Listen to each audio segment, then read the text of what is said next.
A warm welcome to you all. This is the first Lanarkshire Black Lives Matter Community Conference. The purpose of it is about focusing on Black Lives Matter and advancing race equality in North Lanarkshire. North Lanarkshire Council established a Black Lives Matter member officer working group. This was a forum of discussion and a basis of much action, and you'll hear about that today. I am Councillor Heather Brannan Mcbe, and I'm hosting today's event in my role as elected member equality champion. I'm also a member of the Black Lives Matter working group. So a few things to help you enjoy your virtual conference experience today. So please keep your microphone on mute, and it'll be automatically muted until you are asked to participate. Please turn your cameras off. That will help with bandwidth and for others to participate. So if your camera's on, please switch it off, although it is lovely to see you. If you have any issues, please pop them in the chat bar. I'm feedback, so can everyone please make sure that your mics are on mute and your cameras are off. So if you've got any issues today, please pop them in the chat bar. Normally when I chair meetings, I tell people only use the chat bar for the purposes of formal participation. No, today we can talk to each other in the chat bar. If you have questions for the speakers or for others, please do that, and we will hope to pick them up. So please can I ask that you mute your mic and you switch your camera off.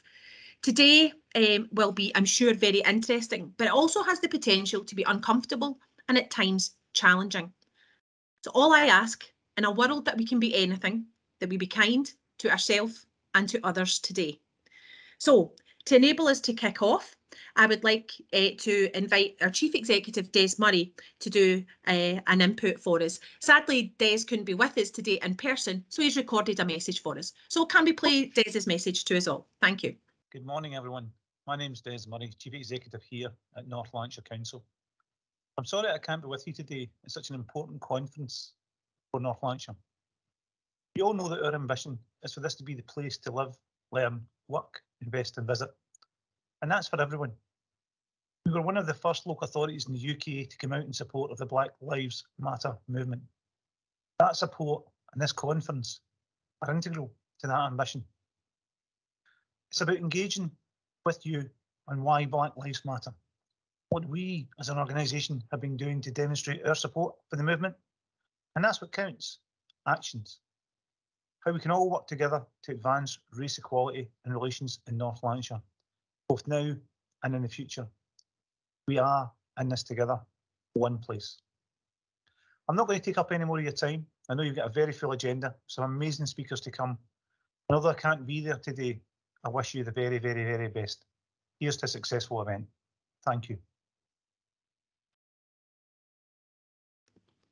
And thanks to Des for those words of encouragement.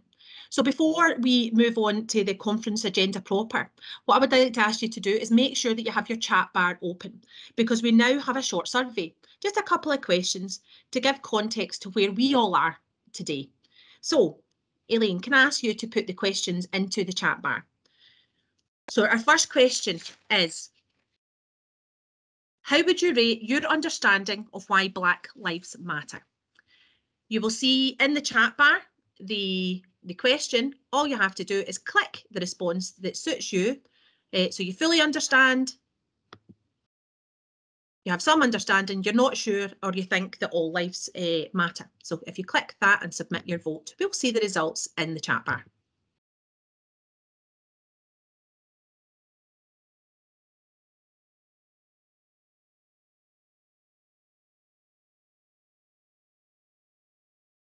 We've got 57 responses so far. There's a few more on screen, so if you can find that, remember to click the submit vote button.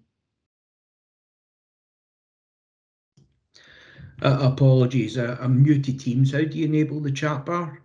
There's a little speech bubble. You will see if you're on a PC, it's on the top of your screen. So there's a speech bubble, and if you click that, it'll open up. And to everyone else, can I remind you to switch your camera off, please? As lovely as it is to see your faces, we're asking everyone to put their camera off.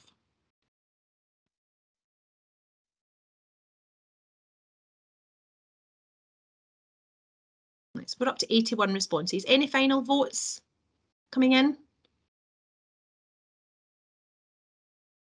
81. I think we'll stop that there. And the results you could see on screen. The next question that we have is, do you think the Black Lives Matter movement is relevant to North Lanarkshire? Yes, no, or you don't know. So again, in your chat bar.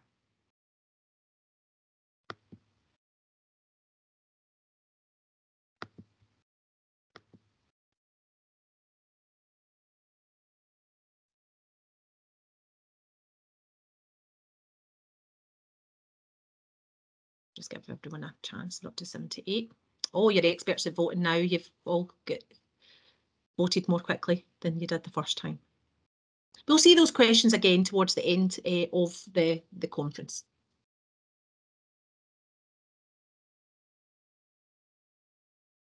Any final votes? We're at 81 votes, 82. Anyone else? So remember to press the submit vote button.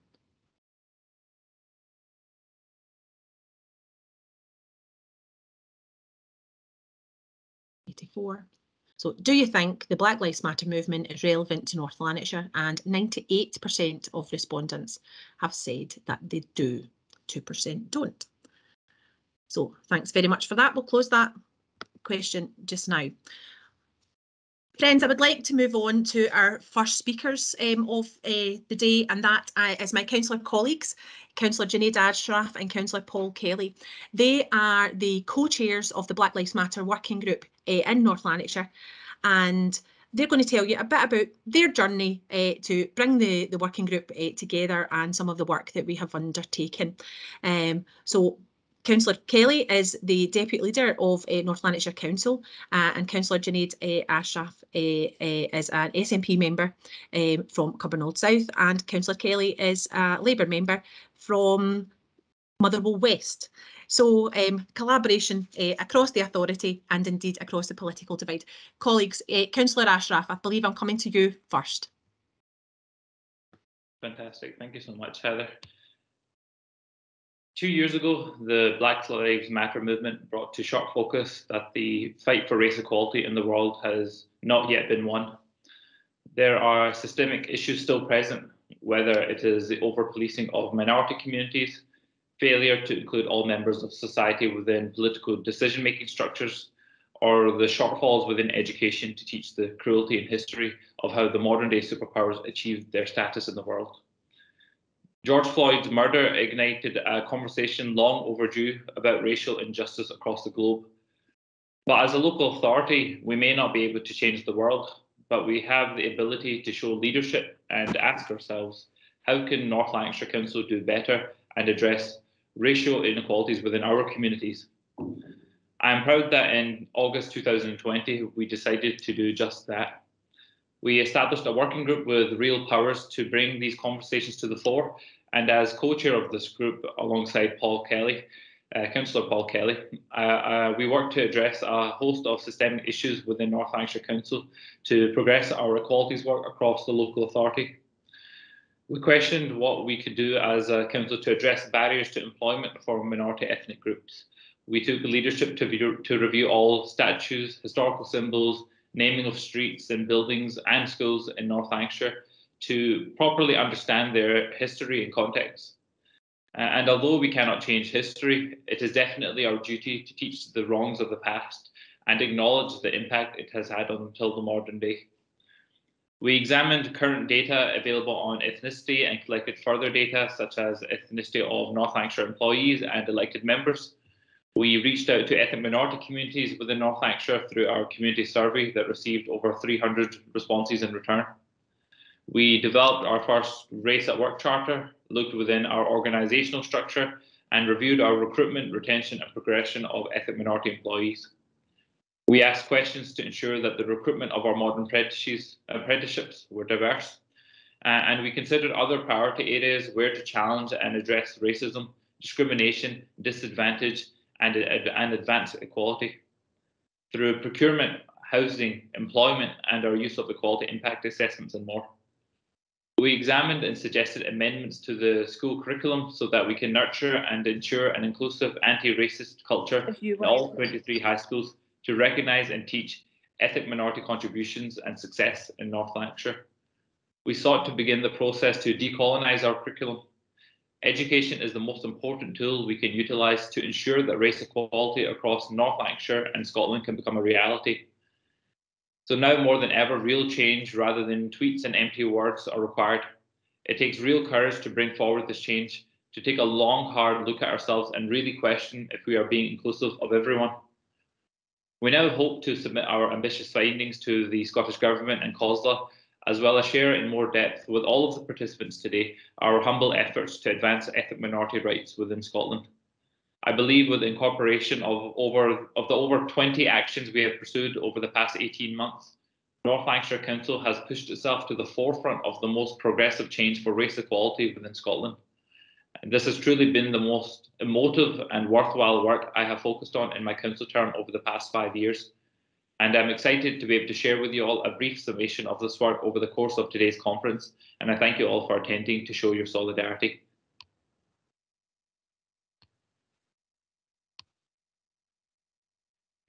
Thanks, Councillor Ashraf. Now to you, Councillor Kelly. Thank you, Chair, and thank you, Junaid, for your comments and contribution. First of all, absolutely delighted to be here today at what is a really important conference, and it's fantastic that it's taking place here in North Lanarkshire, probably one of the first of its kind to these kind of conferences to take place in our area. So it's really great to see everybody who's here, who's taken time out this morning, who's going to contribute and make it a really worthwhile experience for all of us. And I'm sure we're going to have an excellent conference, and we've got some fantastic speakers, etc., lined up. Like all of us here today, I've always felt very strongly about fighting racism, discrimination and inequality of Black, Asian and minority ethnic communities. My first understanding of racism and discrimination was when I was younger, when there was apartheid in South Africa and the imprisonment of Nelson Mandela. I felt very strongly about this as a young person, and I actually wrote a piece for the school newspaper about why more should be done to fight apartheid and for the release of Nelson Mandela. At that time, I was told by the school that the piece could not be used as it was not appropriate. That really stuck with me, that here in the UK, there was adults that were actually taking this stance at a time like that. And that early experience gave me an understanding of why we all need to fight racism of all forms. Then in 2020, as Junaid said, we all watched in shock and discussed the horrific murder of George Floyd in the United States, which resulted in protests worldwide. And I felt at the time it was disappointing as a society that such incidents are required to bring into sharp focus the racial tensions in the world. Although at that point there had been significant efforts to end discrimination in the UK, Scotland and in North Lanarkshire, I think we had to be honest and admit they had often been inadequate. It should not take incidents like the death of George Floyd to make the world take notice of racial injustice and discrimination. This should be the focus of all governments at all times until we live in a world of true equality and free of racism. At this time, we decided to form a Black Lives Matter working group. For me, the action of eliminating racial injustice and discrimination in our society is an issue which I think transcends political differences, and I was committed that the working group would operate in this way. We had membership from all the political groupings of the Council, Labour, SNP, Conservative and Independents. From the outset and throughout the group meeting, I was proud that everyone left their politics at the door and worked together. We felt rather than just state that we support the objectives of the Black Lives Matter movement, we wanted to go further and take a very significant step from the Council to take action to tackle all forms of racism. Critical to the working group was that any actions that stem from the working group were done with the community, and at the heart of this is the input of our Black, Asian and minority ethnic communities. Part of this process was to listen to Black, Asian and minority ethnic communities' experiences of life in North Lanarkshire in order that we could understand what we can do to eliminate racial injustice. We knew for many of our residents they continue to suffer racism and racial inequality on a daily basis. To make North Lanarkshire the place we all aspire for it to be, we had to act to eliminate racism in all forms.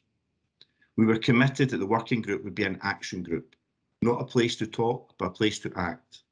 I'm proud of the actions of the group, which Junaid has outlined and we'll discuss in more detail later on.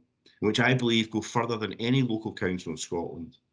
However, as we also discussed throughout the conference, there is more we can and should do. I hope everyone enjoys the conference. I hope it's purposeful and actions come from it. Let's hope that today is another significant step in ending racial injustice and discrimination in North Lanarkshire and achieving true equality for all residents. Thank you, Chair.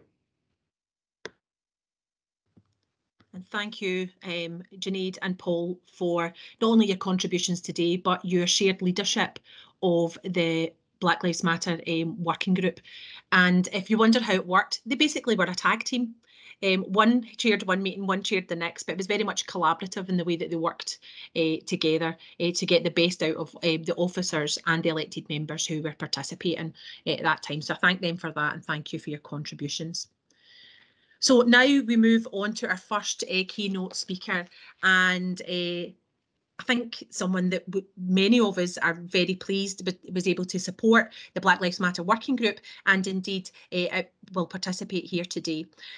So Jeff Palmer, OBE, is the Chancellor of Heriot-Watt University in Edinburgh. He's a professor, he's a human rights activist.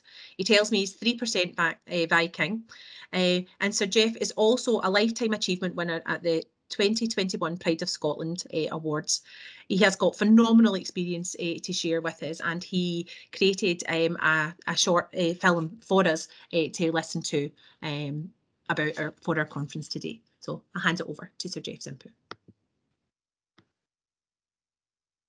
Well, it's quite an honour to be asked to give this talk today, and what I'm going to focus on is, you know, the Black Lives Matter and its importance to, you know, the people living in North Lanarkshire. Now, when did Black Lives Matter start? And I think it started in 2013 after a young black boy was killed in 2012. I think the killer was Zimmerman, and the black boy was Martin, and that was the beginning. However, we did not know a lot about, you know, Black Lives Matter until really in 2020, when George Floyd was murdered in custody by a policeman. And I'm emphasizing that because the world saw a black person, black man, being murdered over 9 minutes. 9 minutes. And I think that's changed the world in terms of, you know, people realizing the horrific circumstances that black people has had to live through, especially the black people who are descendants of slavery. And this is in the New World. And I'm from Jamaica. I was born in Jamaica a long time ago in 1940. And just a quick note about myself. I was born in Jamaica in 1940. I'm a descendant of slaves. Some of my family still lives on Earl Balcarres's slave plantation in Manchester, in Jamaica. It is called Marshall's Payne. Now, that's my connection, and it still, you know, resonates with me. I'm also a member of the Windrush generation, and my mom, she migrated to Britain in 1951, and I migrated in 1955. And I've had various difficulties, but I won't, deal with those. But just to say that when I came, I was designated educationally subnormal when I was 14 years of age, and I was trying to get into school to leave at 15. I was designated educationally subnormal and sent to a secondary modern school. And it took me quite a bit, struggling a bit, with a lot of help. Now, that is important. And this is why I stress the importance of the system helping, because I was lucky. I had individuals who, like the headmaster of my secondary modern school, he took me in and he could have taken me for 1 month till I was 15, but he took me for the term. And that allowed me to enter grammar school. And the headmaster of the grammar school took me in. Mind you, he was attracted by my cricketing abilities rather than my academic abilities. And I stayed at the grammar school, and then I left and got a job at London University, where the professor, my name isn't Jeff, a lot of people think it is, but my name is Godfrey. And Professor Chapman, in a very sort of casual interview in 1958, just said, well, can I call you Jeff? And you can have the job. And I said, fine. And a year after I worked there in 1959, he had a discussion with me, knowing the difficulties I was facing where I lived with Oswald Mosley. You know, the fascist was up and down the streets, and one had to live with that or fight that. And he told me he was going to support me to get into university, and he did. I eventually got into Leicester University, and eventually that has led to the present positions that I hold and I've held. Now, in terms of Lanarkshire itself, there are people in Lanarkshire, I'm sure, just like myself, needing help. And if one doesn't have individuals, then in fact the responsibility is the system. And in one of my books, which is called The Enlightenment, I talk about system consciousness. And system consciousness is about being aware of the expectations of people, and also people being aware of the expectations of the system. Now, if we look at the history of slavery and how it applies, now I'm not going into any detail about North Lanarkshire, Lanarkshire's involvement in slavery. What I know is that there are two famous names I'm aware of, or three. There's Bogle, there is Buchanan, and there's Dunlop. Now, Bogle is a very famous name in Jamaican post-slavery, because one of the greatest rebellions we had against the British system of government was in 1865. Paul Bogle, same name, Paul Bogle, black, rebelled because of the treatment the black people were receiving in Jamaica. And he and Gordon, another Jamaican. He was mixed race. His father was Scottish. But they both were involved in a rebellion, and they were both executed. We also have, as I said, Dunlop, Buchanan. They were both slave traders and dealers. And the point is that they made a significant amount of money from this slavery. And what this slavery was called, and it's important that when you talk about slavery, you've got to define your slavery. You have, this argument, the counter argument, people who don't want anything to be done, about any sort of reparation. They usually say, we had slavery too. Miners were slaves. And, they also, talk about white lives matter.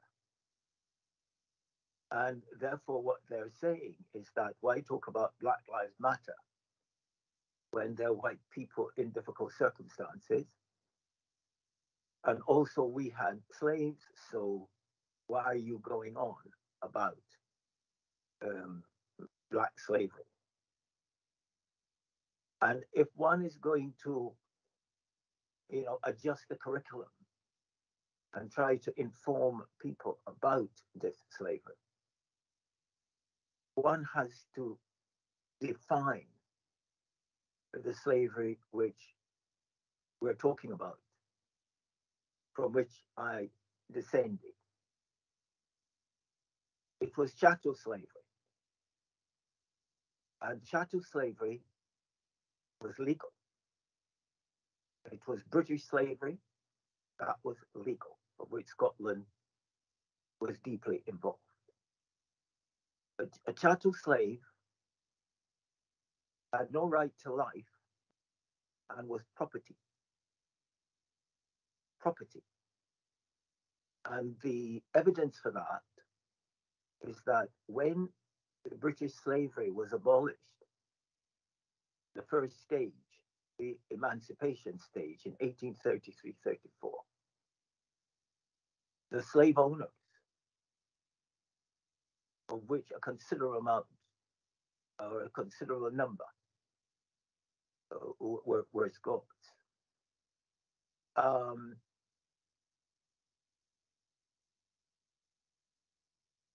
over 30%, for example, of the slave plantations in Jamaica were owned by Scots. If you look at the Jamaica telephone directory, over 60% of the names in the Jamaica telephone directory are Scottish surnames. And therefore, Scotland's involvement is clear. And if we go back to the definition and to the evidence for that definition, in 1833-34, the British government at emancipation gave the slave owners £20 million. In today's money, that's about £20 billion for their slaves. There were about 800,000 British slaves in the Caribbean, about 300,000 in Jamaica. And therefore, it was because they owned them and they were getting compensation for their slaves. Slavery was finally abolished in 1838. And, the final abolition, many Scots played a part in that. But there was resistance to any kind of abolition. And when one is going, if one is going to teach about the slavery in schools in the curriculum, I'm saying now, education is a significant weapon against the consequences of this slavery.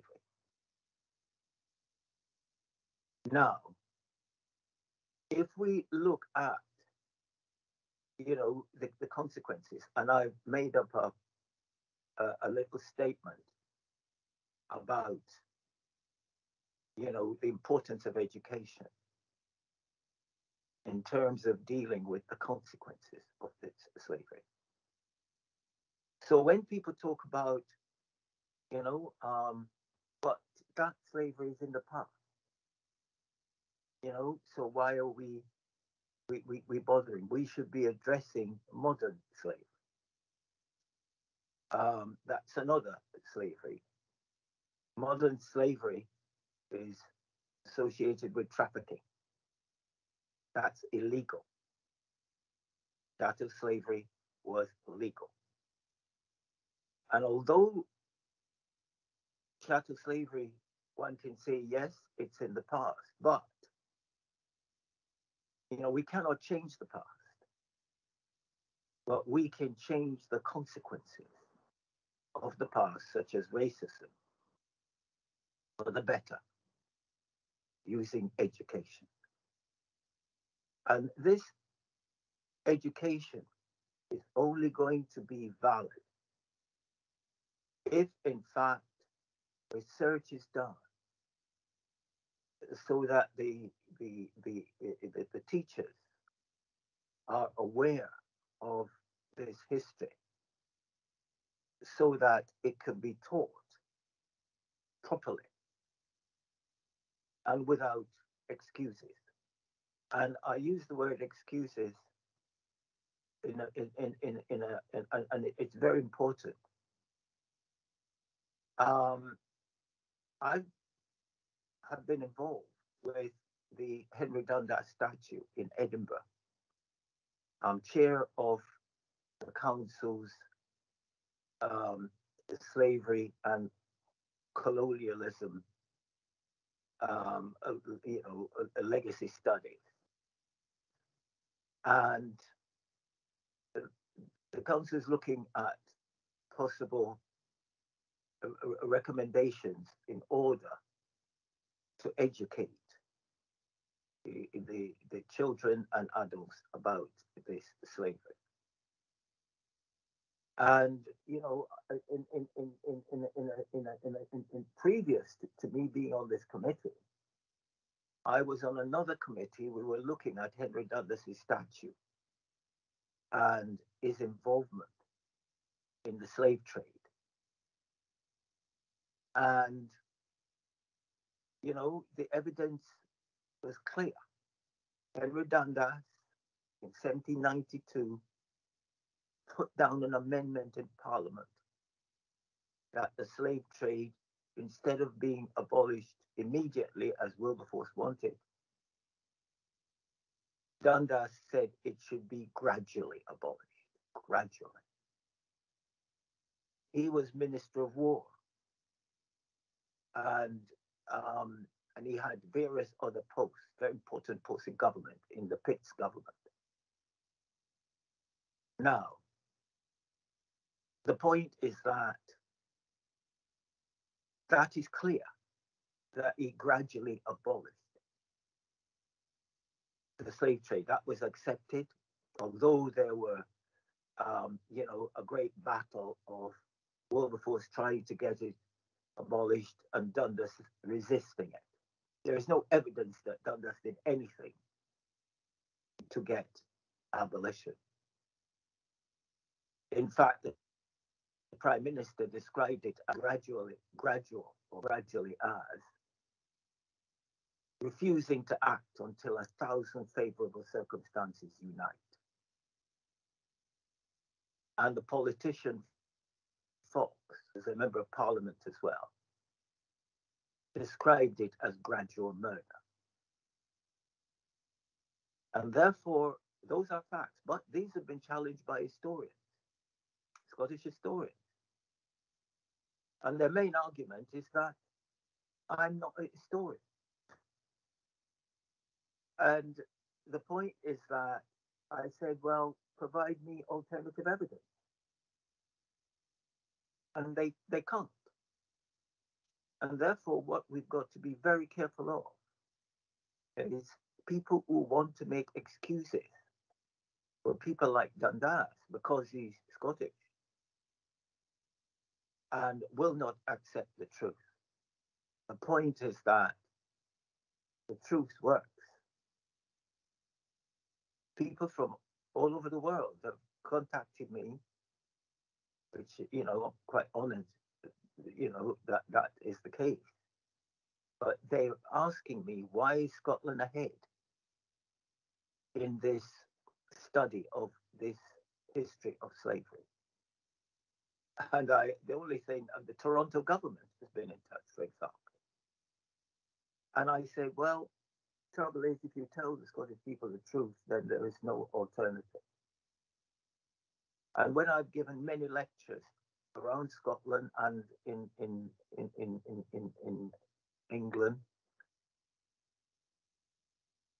one of the main responses has been, why hasn't anybody told us all this before? And I did the Antiques Roadshow, and I brought some silver, and I think it was at Culzean Castle, and I brought some silver, and I said, these silver sugar bowls were made in this elaborate way, solid silver whole sugar, where the people who made that sugar had a lifespan of less than 10 years. And therefore, what is interesting is when I went into the local supermarket the next day, the staff in there who I know well say it was one of the first times they understood the horrors of chattel slavery. And therefore, the public isn't afraid of this history. They want to hear about it. They want to change their attitude about Black people because they don't know why Black people are here. They don't understand that, to me, this country was the mother country. You know, I did my DNA, and my wife, who's from Aberdeen, I've got Aberdeen connections. And when she brought in the results and she read it out, she said, you know, you're 97% African in your genes. And I said, what's the remaining 3%? And she said, you're 3% Viking from Shetland. And of course, you know, the Highlanders were in Jamaica and other areas of the Caribbean. And the point is that I can't change that 3%. And it really doesn't bother me because that's my making. And therefore, what I really hope is that, you know, we've got a diverse society, and a diverse society requires diverse management to be fair and efficient. Also, in addition to education, in terms of the curriculum, and putting the truth in the curriculum about this history, I also believe that we should not take statues down or names. I believe we should put up plaques explaining this history so the public can educate themselves. And if one thing, plaques are a poor alternative to removing a statue. I've had more trouble with the plaque for the Dundas statue than anything I've ever done. And the interesting thing, I think, some people would rather have the statue removed than put on the statue, like we did in Edinburgh, that Dundas gradually abolished the slave trade, causing over 500,000 Africans to be transported into slavery. And the plaque is dedicated to those who suffered. And the plaque is permanent. And I think that the responses that I've had worldwide to that has been significant. And therefore, you know, North Lanarkshire, I wish you well in the work you're doing, and really recognizing the fact that Black lives matter, all lives matter. But what you're really saying is that the history of Black lives was, you know, the history of Black lives was conditioned, changed, managed, destroyed, you know, by people who lived in this country, and they did it to make money. It was a business. And therefore, it wasn't just a business, a whim, it was government managed. So everybody was responsible in a democratic society. And therefore, it is quite commendable that North Lanarkshire is saying Black lives matter, and you know, you are prepared to do something in order to make sure that the harm done will not continue as racism, which is a terrible scourge in our society. It's a scourge and very easy to see. Just look around your office, I usually say. See how diverse it is. Look in terms of the management of your society. And finally, you know, Hume said that Negroes are inferior to whites. And that is stuck. Kant took it out and said the Negro race is inferior to the white race. And that's in the 1700s. And it is that view, which is academic, that killed Floyd, that was used to justify the enslavement of 800,000 British slaves. And what we've got to say to the academics, that's not good enough, and it must change, because it wasn't true. And therefore, the work you're doing is trying to produce the truth. And as I said before, the truth works. And for a society that is fair and just, where opportunities can be taken by anyone,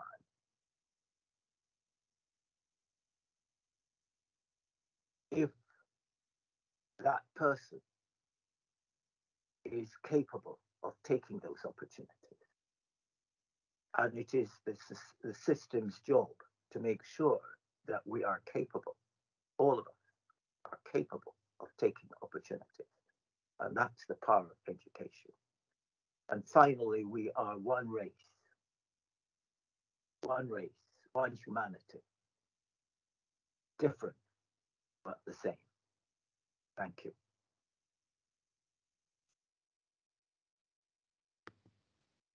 I'm sure you will agree that was a profound and inspiring contribution for Sir Jeff or Sir Godfrey. We'll need to check with him what he prefers.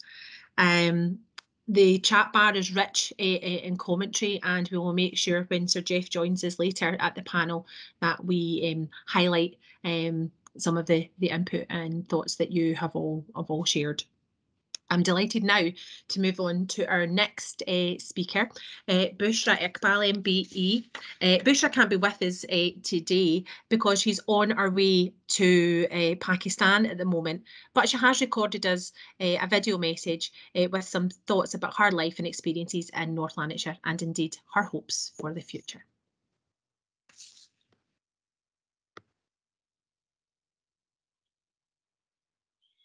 I would like to start with the Islamic greeting.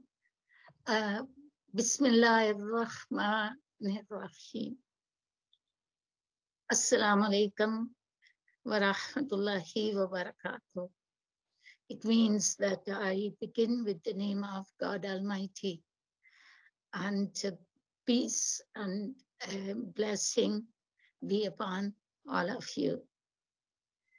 I'm sorry I will not be able to take part in the live show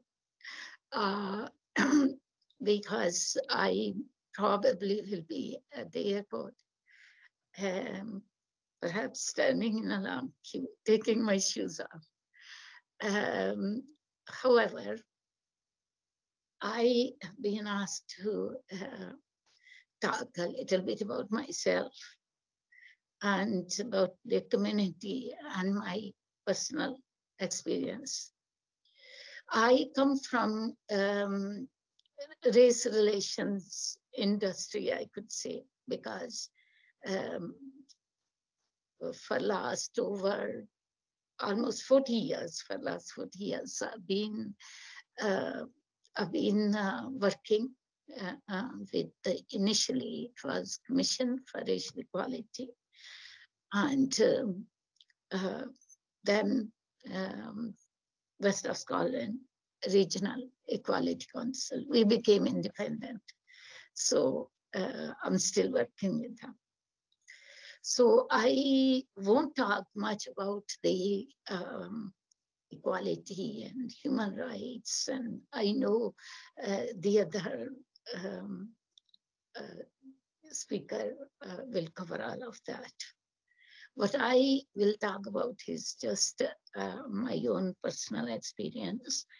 And I've been asked, especially here in Lanarkshire.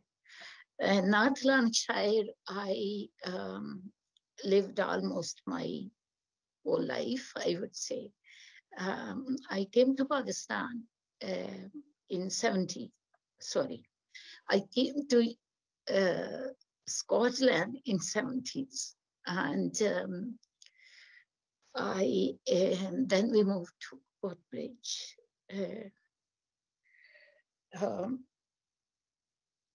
We moved to Coatbridge in 80s, and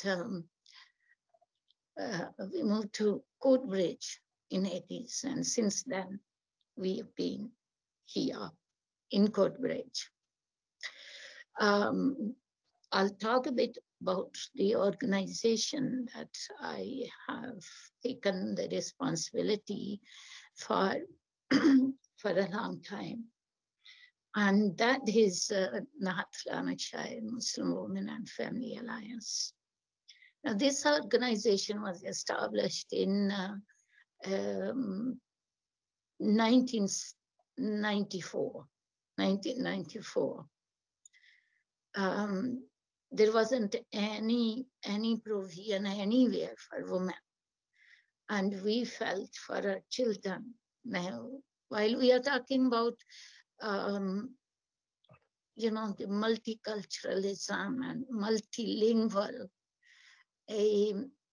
for a mother, it's most important that her children learn their language, because otherwise they won't be able to communicate with their families. So we had to arrange something. So it was Coatbridge Alexander Center that we rented a room, and we started our group. Initially, it wasn't as big, but at the moment now, there are almost 200 members, and they come from across the North Lanarkshire Council area. So, and we have our activities at Old Mclaughlin Community Center over the weekend. When I say had, that means that for last 2 years now, ever since the lockdown started, we haven't been able to use the center because it is still shut over the weekend. So we have no place at the moment. And all the activities we are running are online.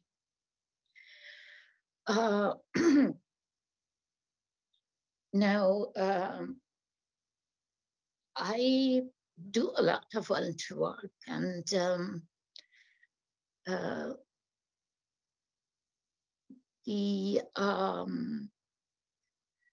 recently, no, I'm also a community board member, which is in Woodbridge Community Board member. It's a very good platform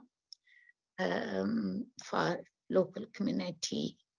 There is a need for smaller units, and it works better. And so I really think it's a very good development.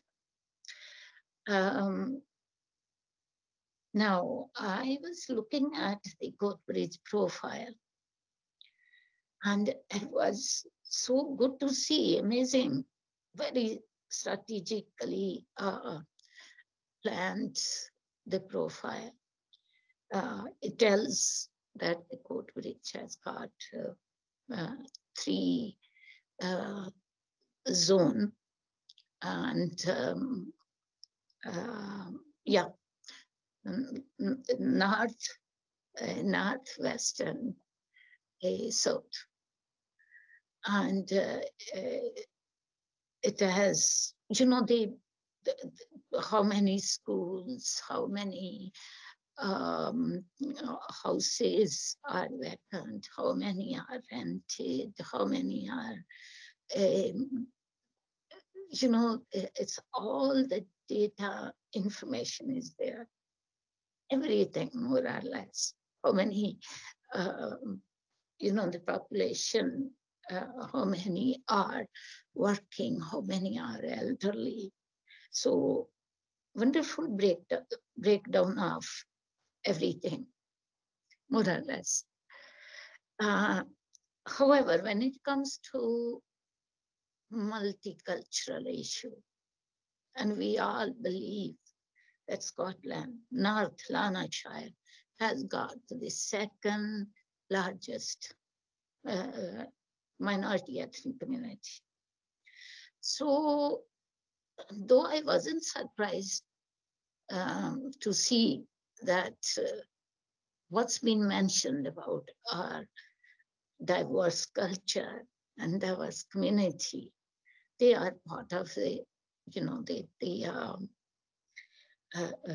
council area. So where is it? While I was looking for, I saw that there is a little heading there. It says culture. And I thought, that's good. You know, I'll be somewhere there.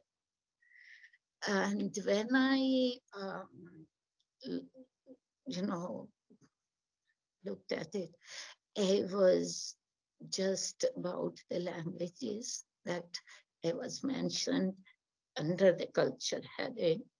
There are 43 languages spoken within North Lanarkshire area, and the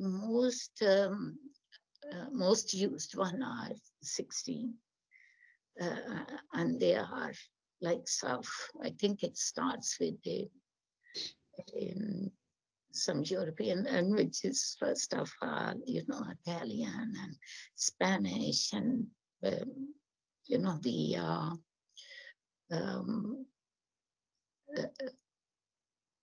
yeah, English and Scottish and you know, Urdu and Cantonese, and then, you know, so that's it. That ends the multiculturalism. So it's, to me, that is just that's just a joke, isn't it? It's just a joke. Coming now to some concern and issues with regard to minority communities. And if I talk even, you know, about our own group, we don't have a place to meet up, you know. We don't have culturally sensitive services provision. We go to a hospital. I don't want to go into detail, but it's so just box ticking exercise there. Similarly, there is a, I mean, even if someone does a research, and you would see that how many minority people have mental health problems. And yet there is no culturally sensitive services there. So to me, there is a need to have strategically planned services for those who are from different culture, different faith community. Personally, I don't see a huge difference between what it was in 1970 and what is in now 2022. Not much difference, unfortunately. The only one encouraging, one could say, is that perhaps had the work which has been done, not within the, you know, equality and diversity, had it not been on the agenda, things would have been even worse. So, you know, I could say it's more or less same. However, one has to be positive. Britain ruled many countries, and now the people from those countries are here to pay their visit. The resources which has been brought from other countries which are now poor.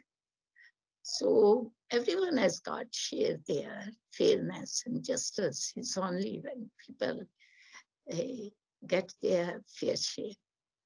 And I hope that the new generation will ensure the fairness and justice for all. I hope this conference is going to produce some positive development. And I wish you all.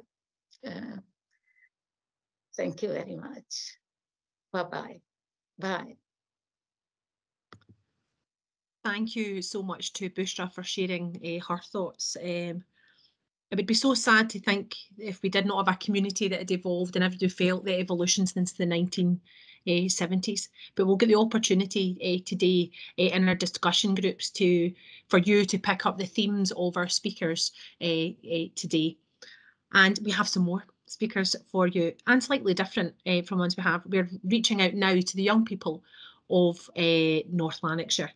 And we're going first of all to Cumbernauld Academy, to Leila and TJ, who will start with their inputs. Now, Layla is an S2 pupil from Cumbernauld Academy. She's the Vice Convener of the Community Committee and the Pupils' Voice and Curriculum Ambassador for Science and English in the Pupil Parliament. TJ is 14-year-old and is in S3 in Cumbernauld Academy and is a member of the Pupil Parliament Equalities Committee and has been leading the team in the Parliament. So very qualified, very able young people. Welcome, and the floor is now yours. Thank you for the introduction. Hello, my name is Tariq J. I'm more commonly known as TJ. I'm 14 and I go to Cumbernauld Academy. I am of mixed heritage and I was part of the People Parliament Equalities Committee as Vice Convener. I'd just like to tell you about some of my lived experiences with racism in the North Lanarkshire area. But first of all, I'd like to say that North Lanarkshire has been a very tolerant place. I mean, I have friends and Albert pupils who are very accepting and lovely people and can talk to you about anti-racism. But one of the worst things that's ever happened to me is I've been followed in the street by racists. I mean, me and my dad have been pulled over for no reason. We've been stared at in public, and I've heard many racist jokes throughout my time here in North Lanarkshire. As I said earlier, I think the level of racism has got drastically better over the last 30 or so years. But I'm glad we are finally taking this big step forward to talk about race as this very important issue, and we're talking about it openly. But I am glad that we are doing more. We're not taking a step back and saying, well, not our problem anymore. We're talking more about racism, and we're moving toward no longer seeing this issue as taboo. One of my hopes for the future is that we can talk more about race in school, make it part of our curriculum, and we can reduce acts of racism in the North Lanarkshire community. Thank you for listening to me, and I will now pass you on to Layla. Thanks. So my name is Layla Hamadi, and I'm a S2 pupil at Cumbernauld Academy. So I'm half Iraqi, and my experience with racism in school has so far it's been a good one. I think that my school has done an excellent job in allowing the students to have their voices heard on matters that are so important. So I hold a leadership position on our school's People Parliament as the Vice Convener of the Community Committee, and I'm lucky to be given a chance to share my thoughts on something that affects so many people. So while schools are constantly improving around racism, there is still a long way to go. For example, when a student brings home a form to be filled out and has to tick a box in their ethnicity, it's easy, especially if people from mixed race, to feel like they don't fit into a box. Because our school is in Scotland, many students are white Scottish, so sometimes the other boxes are limited. While it may seem fine to add an other box, to the people who use that box, it may feel like they are not included or thought about in the making of the form. It can be small things like this that do not matter too much on their own that can all build up. My hope from this conference is to make sure that no one feels alone in their experience of racism and that everyone knows they're not fighting these battles alone.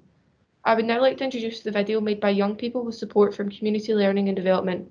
I must say to you, the film contains some views that may not be easy to listen to, but we have to listen, because if we don't listen, how will we learn? Thank you.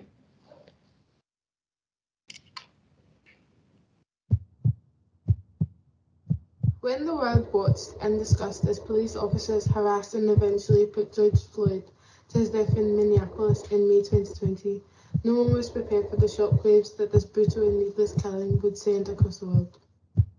This act of cruel and relentless brutality was a turning point, the straw that broke the camel's back. Enough was enough. The people spoke, the people demanded action.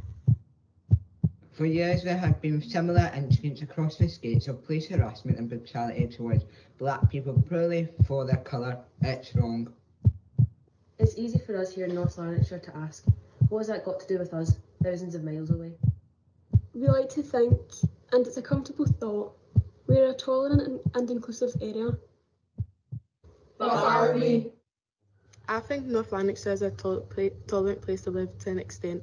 I feel like there's a lot that still needs to be done, but especially in our school, I feel like they are trying a lot more than other schools, which I feel like will definitely help the few black people in the school to feel more comfortable, and also that they're not alone in a sense, and that people do care and support them. I think that North Lanarkshire is a somewhat tolerant place to live. I know that over the past however many years, a lot of change has been made, And I know a lot of people are really trying their best, but it's horrible to have to witness a lot of our friends are still subject to racism, and some people just stand by and just watch it happen, and we can't do that anymore. That's just as bad as doing it yourself. Living in North Lanarkshire, I've seen a lot of racism, and I don't feel like it's as tolerant as it should be. And there's still a lot of intolerance that is participated in North Lanarkshire. I would say it's in the middle with North Lanarkshire, because on some parts of North Lanarkshire it is tolerant and like, people understand where to go with like that topic, but in other parts it's like they talk like a lot of bad stuff about it, and it could be better. Considering race, off my experience, I've witnessed a lot of racism and comments that have been made that are claimed to be jokes, but I don't think it is. I think North Lanarkshire is somewhat of a tolerant place to live. I think it's better than it used to be, and people sort of have changed their attitude a lot towards like different issues that we used to face in society. But there's still a lot that we need to progress with and where we can improve. I think North Lanarkshire is tolerant to an extent. Despite there being a majority of people out there who offer so much support, there's still a louder minority, which is something we need to change. Well, growing up, because I went to a predominantly white school, I used to get beat up a lot for being brown and Muslim, and I used to get called different slurs even if I was walking home. I never had any friends. I was like singled out, and yeah, so I was all alone, and that made it really hard. As a young black woman, I feel like my experiences are probably similar to other young black women as well. I feel like we all, in a way, sometimes we do feel like we're not, if you live in a more predominantly white area, I feel like you're not the same, you feel different, as if like you stand out but not in a good way. You just feel like there's so much pressure on you, and it's just like everyone's watching you. So I feel like as a young black woman, you do get racist people, but sometimes women are just made to feel as if you just need to ignore it, and just because you're a woman, you just need to accept it and just move on. But I feel like nowadays, I just feel like it's more getting known that if someone is racist to you, you don't just sit and not say anything, you don't accept it. Well, I've had the terrorist jokes, I've had all the monkey and the you look like poo jokes. It's definitely been a big part, especially in my primary school, but it's one of those things that's made me me. What we've learned from Black Lives Matter is that there's still a lot of racial intolerance that is participated in Scotland, and especially in North Lanarkshire and all across the world, that we need to fight against. I think that the Black Lives Matter movement has made a great difference to a lot of people I know.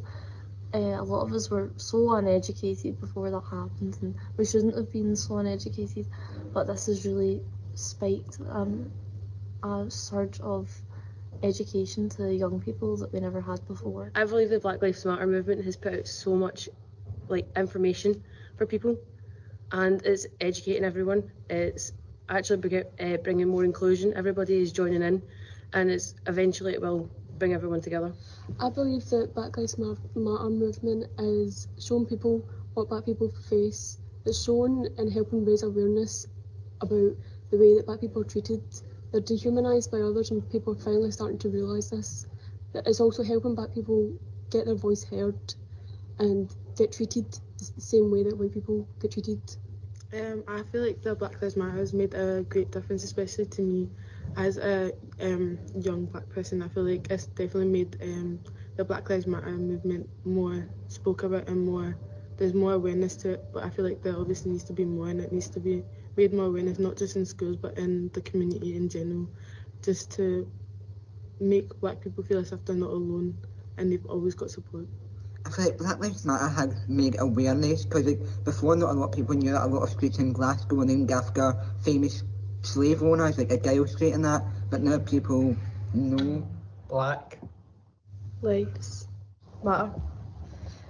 I think the Black Lives Matter movement has definitely helped spread awareness to people who may not have known about different things that are racist, and that they may feel like, oh, it's not that bad, it's just a joke, it's not that bad, but it's definitely something that's hurtful, and so it's definitely helped by spreading awareness and informing people of stuff that they may not have known as. For instance, I didn't know a lot about how the slave traders were being named, their names were being used as street names, and they had statues everywhere. I didn't know about many of that until you saw in the news that these statues are being torn down, and you were shocked because, as far as you were concerned, like as far as I was concerned, slave trades were only in America. I had no idea they were here. I think Black Lives Matter has made a difference, particularly in North Lanarkshire, because it's made people focus a lot more on themselves and educating themselves about the issues. And it's really, I think it's made people think more actively than passively. So some people, I feel, before the Black Lives Matter movement and that we were talking about it a lot more, sort of just went, you know what, I don't face it in my day-to-day life, so it doesn't really exist, or I don't need to do something about it. But when it became a bigger movement and it was all over the news and the media and everybody saw it, I think people went, you know what, I want to do a wee bit more to tackle it. And yeah, I think just people are looking at improving themselves, and that's what is really making an impact and positive change. Black Lives Matter. My message that we should take from this conference is that we all stand together, and everybody should stand together to fight racism, because that's the only way that we're going to make a difference. I just really hope that we can make a major difference in that talking about racism, it won't be so controversial. It will be a topic where it's just racism is wrong, full stop. There will be no discussion, no debate, when there's really just one way. You can't discriminate against anybody. Well, hopefully we'll get taught more about Black history in school, and hopefully people will start to realise that racism is a serious matter and it also is illegal. It's a hate crime, and hopefully people will stop using slurs and will know more about what Black people had to experience and still experience. Black lives matter. Well done to the work that's been done so far. I mean, in terms of like even 20 years ago, there's been an amazing improvement. Obviously, there's a long way to go, and I'm excited to see where they're going to take that growth and develop it into schools and the council area. I hope this conference will bring everybody together and realise that everything should be equal in this world. We're all the same. Well, I think the efforts so far have been really good, and the fact that stuff has been done about it is great.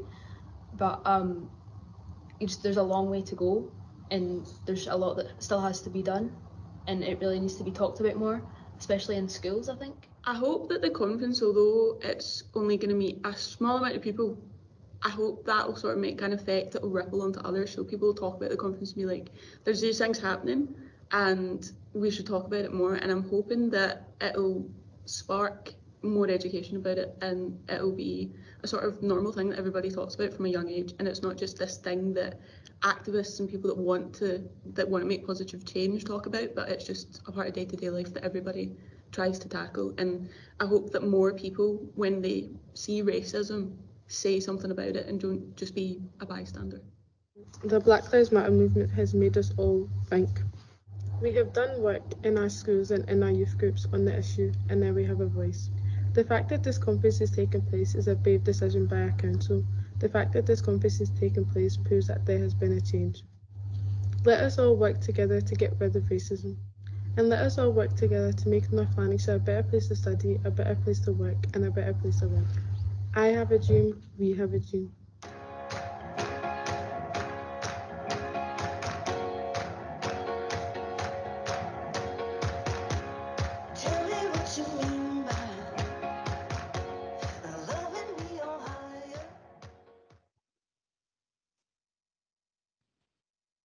I'm sure you will agree, Conference, that the young people of North Lanarkshire are not only a hugely talented bunch, but they've given us an awful lot to think about, particularly following on from the contributions from Bushra, from Sir Jeff, and indeed Councillors Ashraf and Kelly. So great to move on to the next part, an interactive part of the conference. We are moving on now to our panel discussions. As part of the registration process for this conference, people were asked to submit questions to panel members. Now, some of them were very similar, so we've bunched them together, and we are allocating a question to each of our panel members. Now, one of our panel members has struggled to get on, so if Nasim is not on the call, I will endeavour to answer the question that's been assigned to her using her words, because she's emailed it to me. So can I welcome to the panel for today Sir Jeff, Leila and TJ, Councillor Kelly and Councillor Ashraf, and hopefully Nasim Hussain, who is a trustee at the North Lanarkshire Muslim Women and Family Alliance. So your questions have been submitted, and our first question I'm going to put to Leila, so brace yourself. What work is happening in schools to discuss racism and promote race equality? So a lot of work is already underway in schools to promote race equality. So race equality is covered through health and wellbeing programmes and in PSHE classes. Anti-racist curriculum development is also underway by national bodies such as Education Scotland and CRER, Scottish Strategic Racial Equality Charity. So some schools have equality and diversity people councils or people parliaments that give all pupils a voice. Some of us were asked to respond to a survey to audit where we think we are now and what our next steps are. Again, this means that all voices are being heard and listened to. Schools also participated in a number of Black History Month activities, and through all of these initiatives, more young people are being educated about the importance of race equality, the difference between not being racist and being anti-racist. It's also worth noting that it's not just young people who are learning more about race equality, our teachers are too. So Mrs. Marshall is currently undertaking training for Education Scotland on building racial literacy. So every day is a school day for teachers too, and we'll make sure that she keeps up with her homework. Thank you very much, Leila, and I think it's really important to recognise that learning is lifelong and it's professional as well, and we are putting that challenge to all of us today and beyond. So, Councillor Kelly, the question for you is, what is the best considered response to the people who say white lives matter? Thank you, Chair. I know Sir Jeff actually touched on this and actually gave a very, very good response earlier. And another thing I'd add, I think it's been put really, really well, was by the Reverend Al Sharpton. When he responded to somebody saying about white lives matter, he said, "There's never been any argument that white lives matter. There's never been any debate. When a white life is taken, it's litigated, prosecuted, and if convicted, incarcerated. The problem is it has not been equal on the other side. So there's been no equal need to say white lives matter. That has been a given, and the system has worked that way. It's not worked that way around black lives. So we're not saying black lives matter more, we're saying black lives matter as much, equally, and should be treated the same." And I don't think Chair anybody could put it any better in terms of what we're trying to do today and will continue to do. Thank you. Thanks very much, even. Thanks very much, Councillor Kelly. I'm going to come to Councillor Ashraf next, and it's a question that's come from a third sector organisation, a voluntary organisation. It says, as a manager within a third sector organisation looking to encourage engagement with marginalised communities and for our structures to become more representative of the communities we serve, could the panel offer any advice on overcoming barriers and encouraging the engagement of those BAME communities, becoming charity trustees or voluntary company directors? I'll start with you, Councillor Ashraf. Thanks for the question, Chair. I think the first thing to really consider as a third sector organisation is, what are you doing in general to engage with ethnic minority communities before you actually look to specifically looking at directors and trustee members. Although you can bring on an ethnic minority member onto your board, it's not a quick fix or a silver bullet to be able to make your organisation more representative. And ultimately, the point of this conference as well, and the work of the Black Lives Matter Working Group, has been that it is not the responsibility of ethnic minority members to be to solve racism within, or systemic racism within your organisation. On a more positive aspect is that if you are looking to improve the diversity within your board, quite often there has been a marginalisation of ethnic minorities from actually applying for many of these roles. So first and foremost, within your job description or what you're putting out, are you actually writing within it that you're actually looking for additional representation on your board? Are you asking, saying that, we've got underrepresentation of ethnic minority groups and we are seeking for a member perhaps from this background?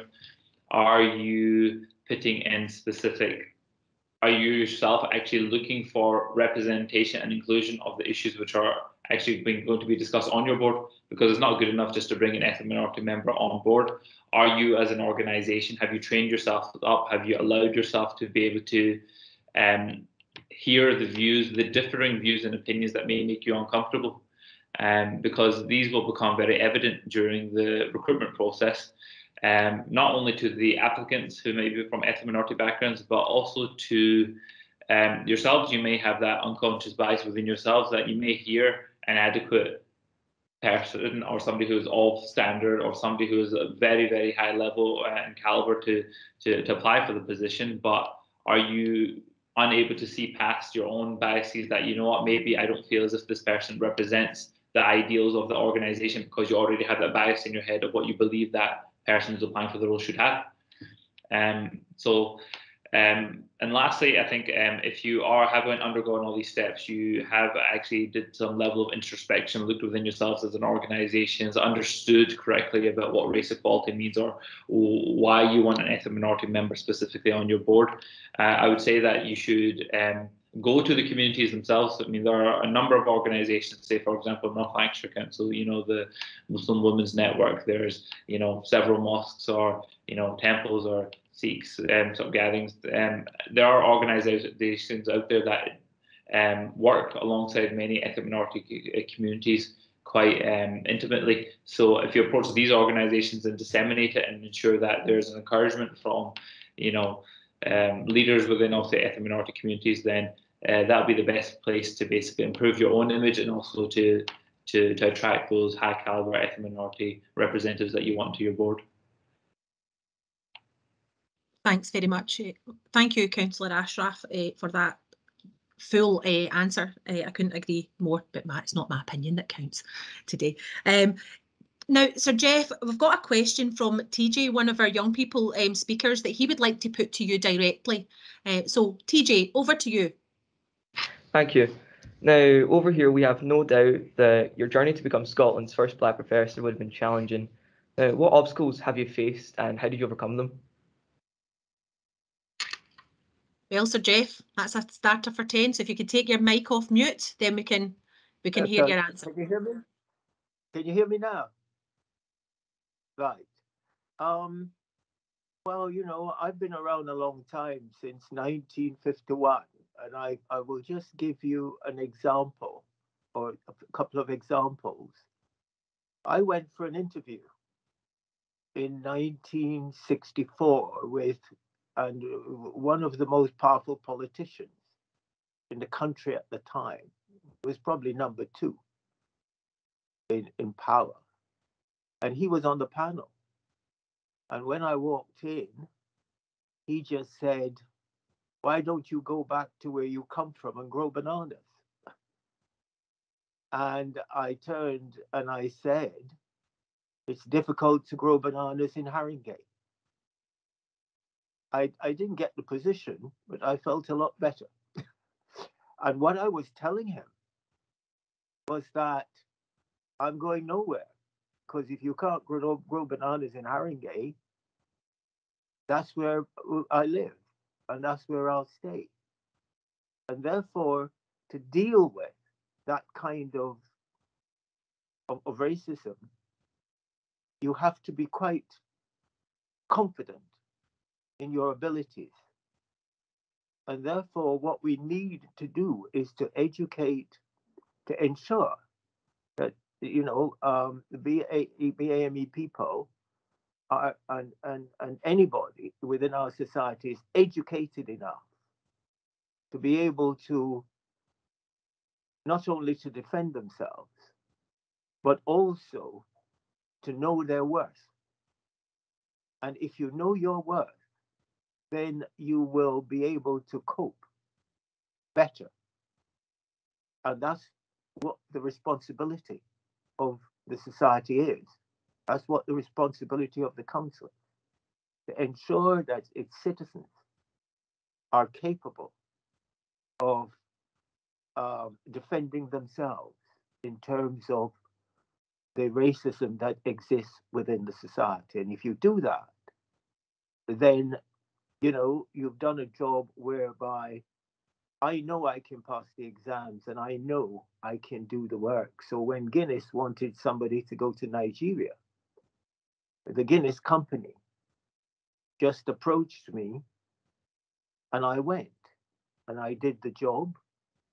They wanted to look at raw materials locally, and I suggested the local raw material and they used it. And that decision, which they made on my advice, I was told by a professor in South Africa, has now changed the whole concept in Africa, where small farmers now have big companies like Guinness to sell their grain to. And therefore, the decision Guinness made was made on my abilities, what I'd achieved. So all young people, the society has a responsibility to put them in a position educationally, not only to defend themselves, but to take opportunities. I hope that helps. Thank you very much, Sir Jeff. We appreciate your answer. Now, the question that we had submitted was, what can we do to celebrate what we have in common and our differences? Now, Naseem Hussain was going to answer that question, but she's had some connectivity problems this morning. So I've got an answer from Naseem, and I will endeavour to read that to you, but I'll also open it up to the conference as well, to the panel, if you bear with me while I get my text sorted out. Right. So Naseem is from the North Lanarkshire Muslim Women and Family Alliance, and they have been working in partnership with some other community organisations around about the Airdrie and Coatbridge area for a number of years. They have been working to support Syrian refugees to settle in our community, and they have had meetings in the mosque as the mosque supported those, so there was no higher fee. There was Arabic classes for children and English classes for women. They raised funds to buy large pots and pans and blankets, prayer mats and Qurans, because the basic needs were all met by council, but these were additional items that the families felt were essential. They had a breakfast club for local people too, and the new and the old members of the community got together on a Wednesday morning. It started with arts and crafts classes, and the Abrahamic group met up on a monthly basis to discuss the similarities and indeed the differences of their faiths. No one from the Jewish community was able to participate, and it's not through lack of trying, but just no one was able to attend on that day. There has been training and support for women to use phones to access the tech within the phone, not just for making phone calls. There's also health and hygiene courses. Cooking classes for local women and neighbours were really popular, where there was ingredients exchange, and you know, when the hands were busy making food, the conversation flowed as well. NHS supported healthy cooking sessions, and local people were invited throughout, and the food produced were shared too. Bric-a-brac was sold, and face painting took place for the children. There was even a mini zoo. So the funds that they raised were given to a local charity. So they gave that to Airdrie Hospice, Maggie's Meals, and to children with special needs, common causes. They also gave out literature and Qurans to help take away stereotypes about Muslim people. People of faith were amazed at the similarities of those of no faith and with or shared faith. But there is good and bad in all societies, and your faith is put to the test at any time a Muslim person does wrong. A wrong is a wrong, regardless of belief. So that was the answer to how we celebrate what we have in common and differences. A long time ago, I was involved in an initiative that was a pan-European initiative called All Different, All Equal. And it was about recognising that all peoples have got some things the same and some things different. And it's to try to find a way to start a conversation about how you find that out. And ultimately, it was about kindness and friendship, that we celebrate some of the things that we have in common, but also understand the things that we have that are very different. So I was just wondering, on the spirit of celebration of what we have in common and what we have different, is any panel member, would you like to answer that too, as we have just a little bit of time? So celebrating our similarities and our differences. How do we do it? Any panel member want to jump in on that one? I think just to come in, Chair, I mean, I think part of we've learned as today, we're hearing different stories, different experiences that maybe we weren't aware of, some of us weren't aware of. During the working group itself, through the consultation with staff, consultation with communities, you learn things that you don't know, that you weren't, which is really, really critical for forming your own understanding, your own ability to celebrate diversity, and to understand where we can be different, but how we can pull together. And I think one of the key messages one of the pupils said was about how do we stand together in such an important issue? How do we fight back against people who are racist, but also, as Sir Jeff has said many occasions, about the power of education, of educating our residents and our communities about differences and why we should celebrate them and why we shouldn't be racist. So I think, you know, there's a lot of work that can be done, but one of the key things is listening to the experiences that people have had, and we've done that today, and we'll continue to do that, and not thinking that your experience is similar. You know, that people do have different experiences, and we should all live and work together as best we can to, and what the purpose of today is to fight inequality, racism, discrimination. So that's just my opinion. Thanks, Chair. Thanks very much, Councillor Kelly. Councillor Ashraf, I see you want to come in there. Fantastic, Chair. Thank you. Yeah, I think it's definitely incredibly positive to celebrate our similarities, and there are ways in which we can further inclusion through innovative ways, which is something that this local authority has actually done. Prior to the Black Lives Matter movement, when back in 2019, the Provost, Jean Jones, hosted the first Kirkin of the Council in a mosque rather than a Church of Scotland or rather than a church. So this is an event traditionally held for the last 23 years in North Lanarkshire Council within a church. And we decided during 2019 to host it in a mosque instead. And from this, we had a tremendous turnout from the local community, from community councils, from different third sector bodies, from the fire service, the police service. And it's through initiatives like this where we can see that, you know what, why couldn't it be something outside of a church? And we took that dive, and it was a success.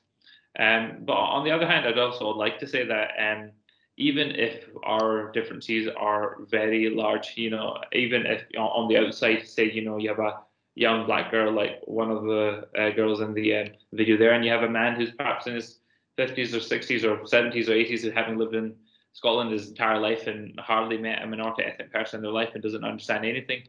We still need to make sure that it's not only on our similarities that we're sharing, because perhaps they're few and far between even then, but that the respect that we give to each other is one based within human rights. And we do recognise that, and I think that's based within many of the words that Sir Geoffrey Palmer said earlier, that we are all one human race, and we should recognise that Black Lives Matter, and as Paul Kelly had given the answer before, that white lives have always traditionally mattered, but we should ensure that that right is given to everyone. Any final comments? I see Sir Jeff desperate to come in. Sir Jeff.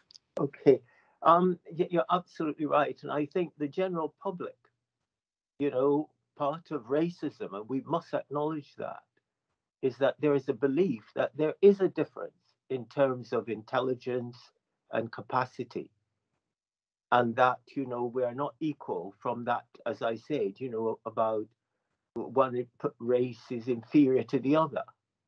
The concept of race is made up. It's not true. The concept of intelligence differences was made up. It's not true. And therefore, our institutions must, and our councils and our government, whatever they're teaching, must encapsulate that we're not just being nice to non-white people, you know, but because people will dare say, well, you're acknowledging that they are inferior, and you're acknowledging that they are different in a sense that we're just making up the difference, we're compensating. No, you're not. It's about people. We are the same, we've got the same capacities. We're just different in terms of the way we look. It's the same with gender. You know, it's nothing to do with differences in capacity. And therefore, that must be encapsulated in what we teach. That we're talking about looking different or different in appearance, but the same capacities. And if we do that, then we will change, you know, racism for the better. And education is the way. Thank you very much, Sir Jeff, Junaid, Paul, Leila and TJ, our panel members, thank you so much for joining us. What I would like to do now is we will be moving on in just a few minutes to hearing about the work of the Black Lives Matter working group from each of the subject specialists throughout. But before we do that, I'm sure you will agree, we'll have a short comfort break.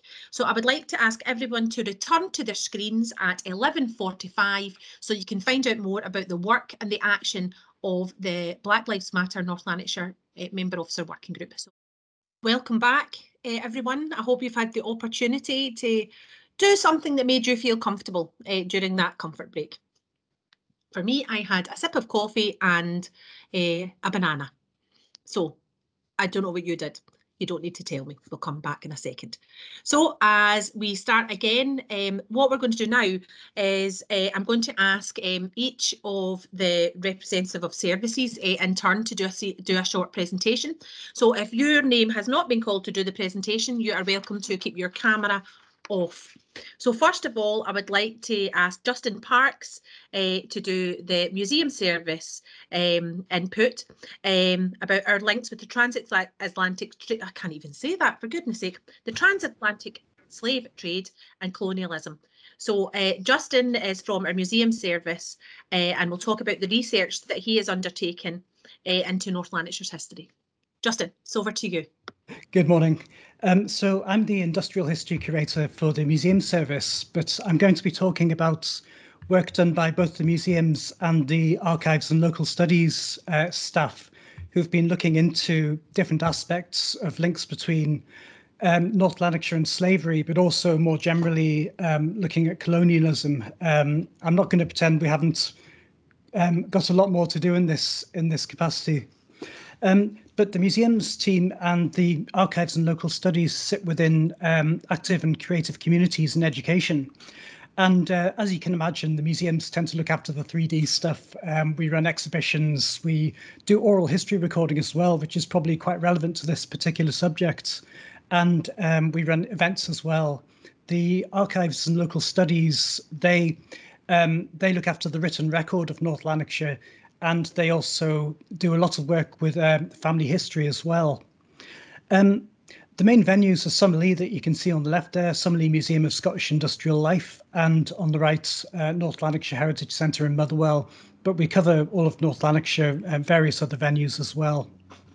Our permanent exhibitions barely touch on slavery, and that's something that we've begun to address, looking at a variety of hidden and unacknowledged stories, using our website primarily at this stage. Next slide, please.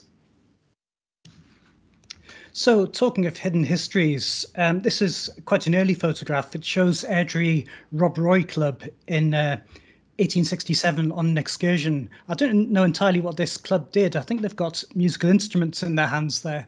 But if you look at the third man from the left at the back there, you can see this is clearly a man of colour. This man was Alexander Bizzet. I think that's how you pronounce his name. It's B-I-Z-Z-E-T. He was born in Jamaica in 1823.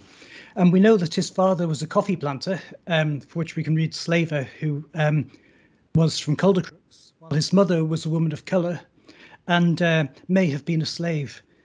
After Alexander's father died, he was sent to Scotland and he ended up in Airdrie in 1849, where he became an ironmonger.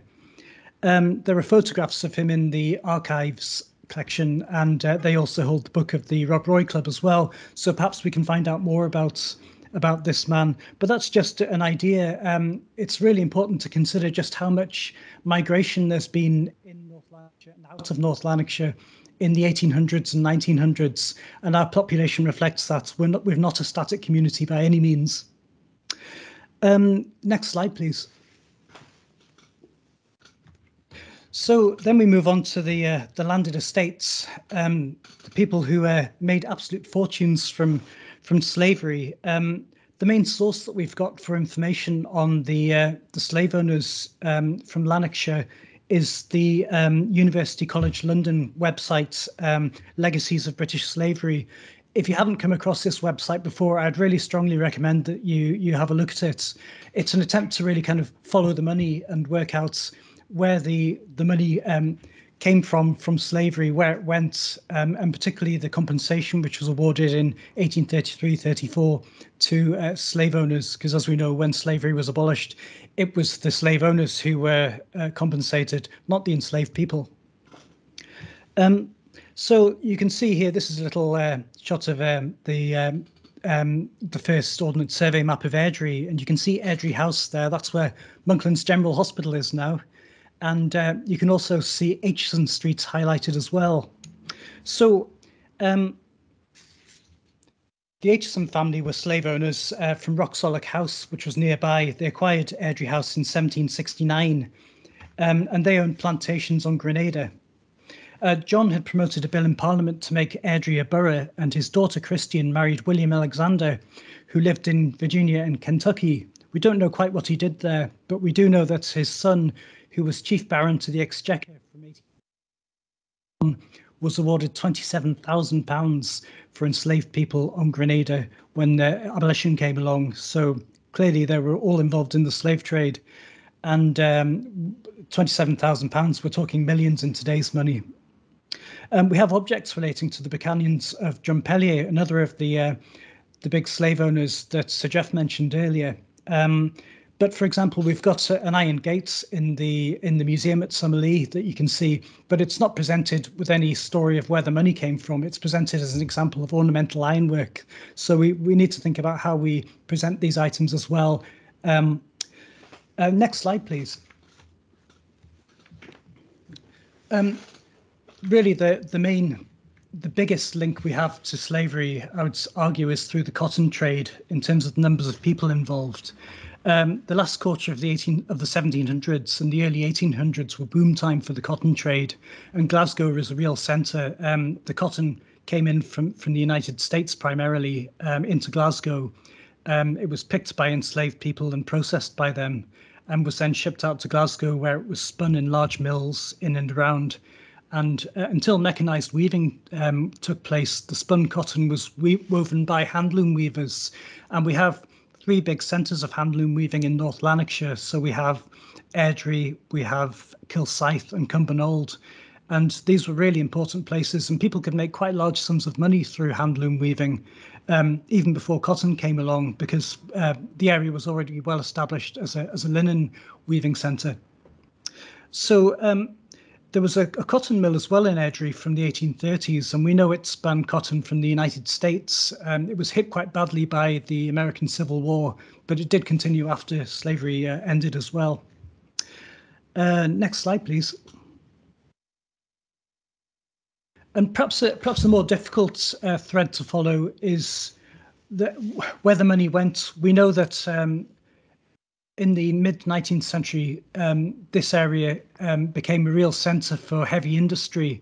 But actually tracking, a lot of this money will have, a lot of this industry will have been capitalised by money from slavery, and trying to follow that is very difficult, particularly where archive records no longer exist.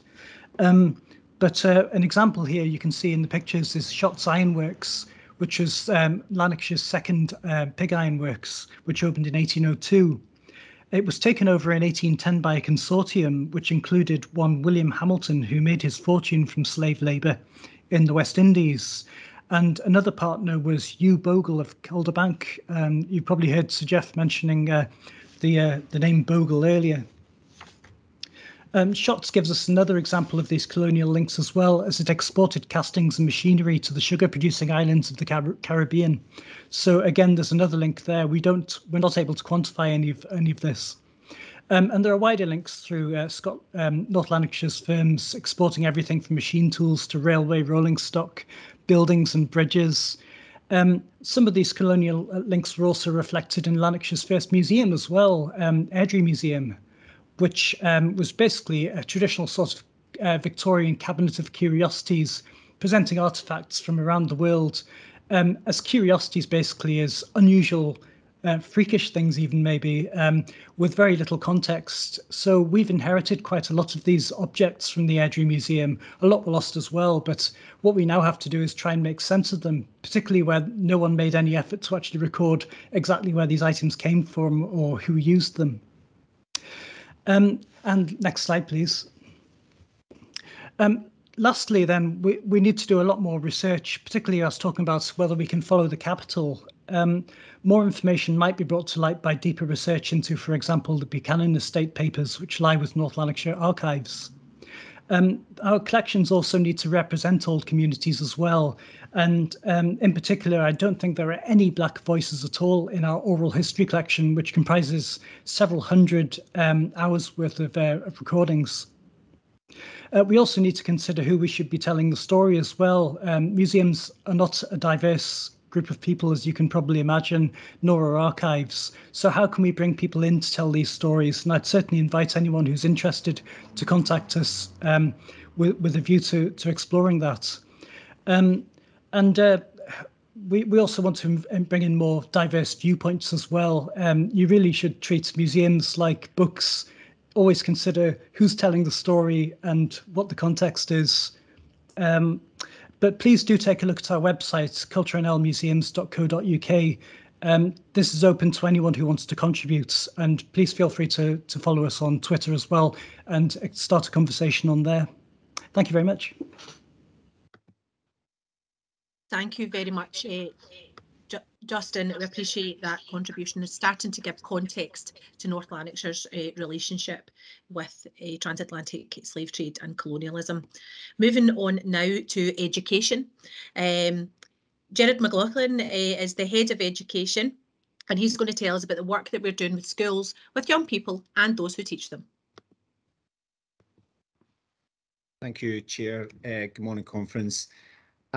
As Sir Jeff said in his presentation, education is a significant weapon. He also stated the importance of education in relation to slavery and how we can change consequences of the past using education, as well as outlining the importance of research and ensuring there is truth in the curriculum. I'm obviously conscious of the comments that have been made by our young people today, and hopefully this presentation will reassure the young people and the conference of our commitment as an education service in North Lanarkshire to Black Lives Matter. Next slide, please. This slide outlines the process we have and are going through at the moment. On the 13th of August 2020, the Council passed 2 motions requested that the local authority and its partners review how they promote racial equality and eliminate discrimination. A cross-sector steering group with representatives from early years, primary, secondary and ASN and colleagues from our community learning and development was established to lead a review of current educational practice to identify strengths and areas for development. Thereafter, the group was tasked with creating support materials for establishments to support the service to achieve its commitment to, as it says on the slide, ensuring all children and young people are educated in an inclusive atmosphere that promotes equality and diversity.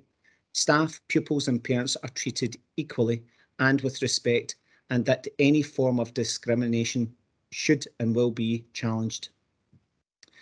The team conducted a small-scale literature review, audited current practice and produced a gap analysis. They collaborated with colleagues from Education Scotland to ensure NLC's approach reflects best national practice. The review focused on 3 main areas: leadership and management, curriculum rationale, professional learning. The gap analysis highlighted the importance of adopting a strategic approach that permeates all aspects of school life, ethos, policies, procedures, resources, etc. It recognised the wide array of different contexts within and across the service. We required more than a one-size-fits-all collection of teaching materials to be delivered in establishments. A much more strategic approach was required. Therefore, the team worked hard to ensure that any materials produced empowered establishments to engage in robust self-evaluation with all stakeholders at individual establishment level. By adopting this approach, built around collaboration, self-evaluation and professional learning, staff would be supported to gain a deeper understanding of national and local practice, but also of their own unique learning community. We wanted to produce resources that allowed us to celebrate the unique features of our learning communities and to become proactively anti-racist. Next slide, please. As part of the consultation process, a staff survey was distributed. The survey was designed to capture staff and pupils' experience of Black Lives Matter, focusing on knowledge and confidence levels. Survey responses indicated that staff confidence levels, knowledge and skills varied across and within establishments and the service in general. Staff who responded highlighted the need for bespoke training to upskill and develop confidence. They wanted the opportunity to engage in discussion with experts and people with lived experiences to gain a fuller understanding. They also recognised the need for consistent terminology and policy support at all levels, particularly in relation to identifying and responding to racist incidents. While they also noted that they would like high quality teaching and learning materials, they recognised that this would not be suffice. In summary, findings highlighted the need to adopt a much wider strategic approach reflecting on all aspects of school life, including the ethos, policies, practice, resources used, and so forth. The sketch note included in the support package and included in my final slide illustrates this complexity. Therefore, the decision was made to create a package of support materials designed carefully to support self-evaluation, professional dialogue, and continuous improvement. Simultaneously, a bespoke area in our Improvement and Innovation Hub was created to enable staff to access a variety of high-quality learning materials and training modules to help them develop their skills, knowledge, and confidence in this area. Next slide, please. For our young people, a small sample of young people were asked to provide their views through the completion of a survey, similar to the staff survey, carefully designed to enable them to shape the direction of the development work. Colleagues from our Community Learning, Development and Education worked together to create a bespoke lesson plan to be completed before of the survey to ensure young people understood the rationale for gathering views. In relation to the survey results, although a high number of the young people included reported that they felt comfortable talking about Black Lives Matter, they also felt that increased opportunities to learn and engage in conversation about this area would increase confidence and understanding. More than half, 68% respondents, confirmed that they had participated in conversations about Black Lives Matter, mainly in schools or with youth workers and friends. Incidentally, only a few mentioned having conversations about Black Lives Matter with their family. Hence the reason the cross-service work of the wider NLC group will be instrumental in driving forward improvements and supporting wider cultural changes. A number of respondents said that they had not used formal Black Lives Matter learning materials in school or as part of youth work, but the staff responded to their questions and conversations.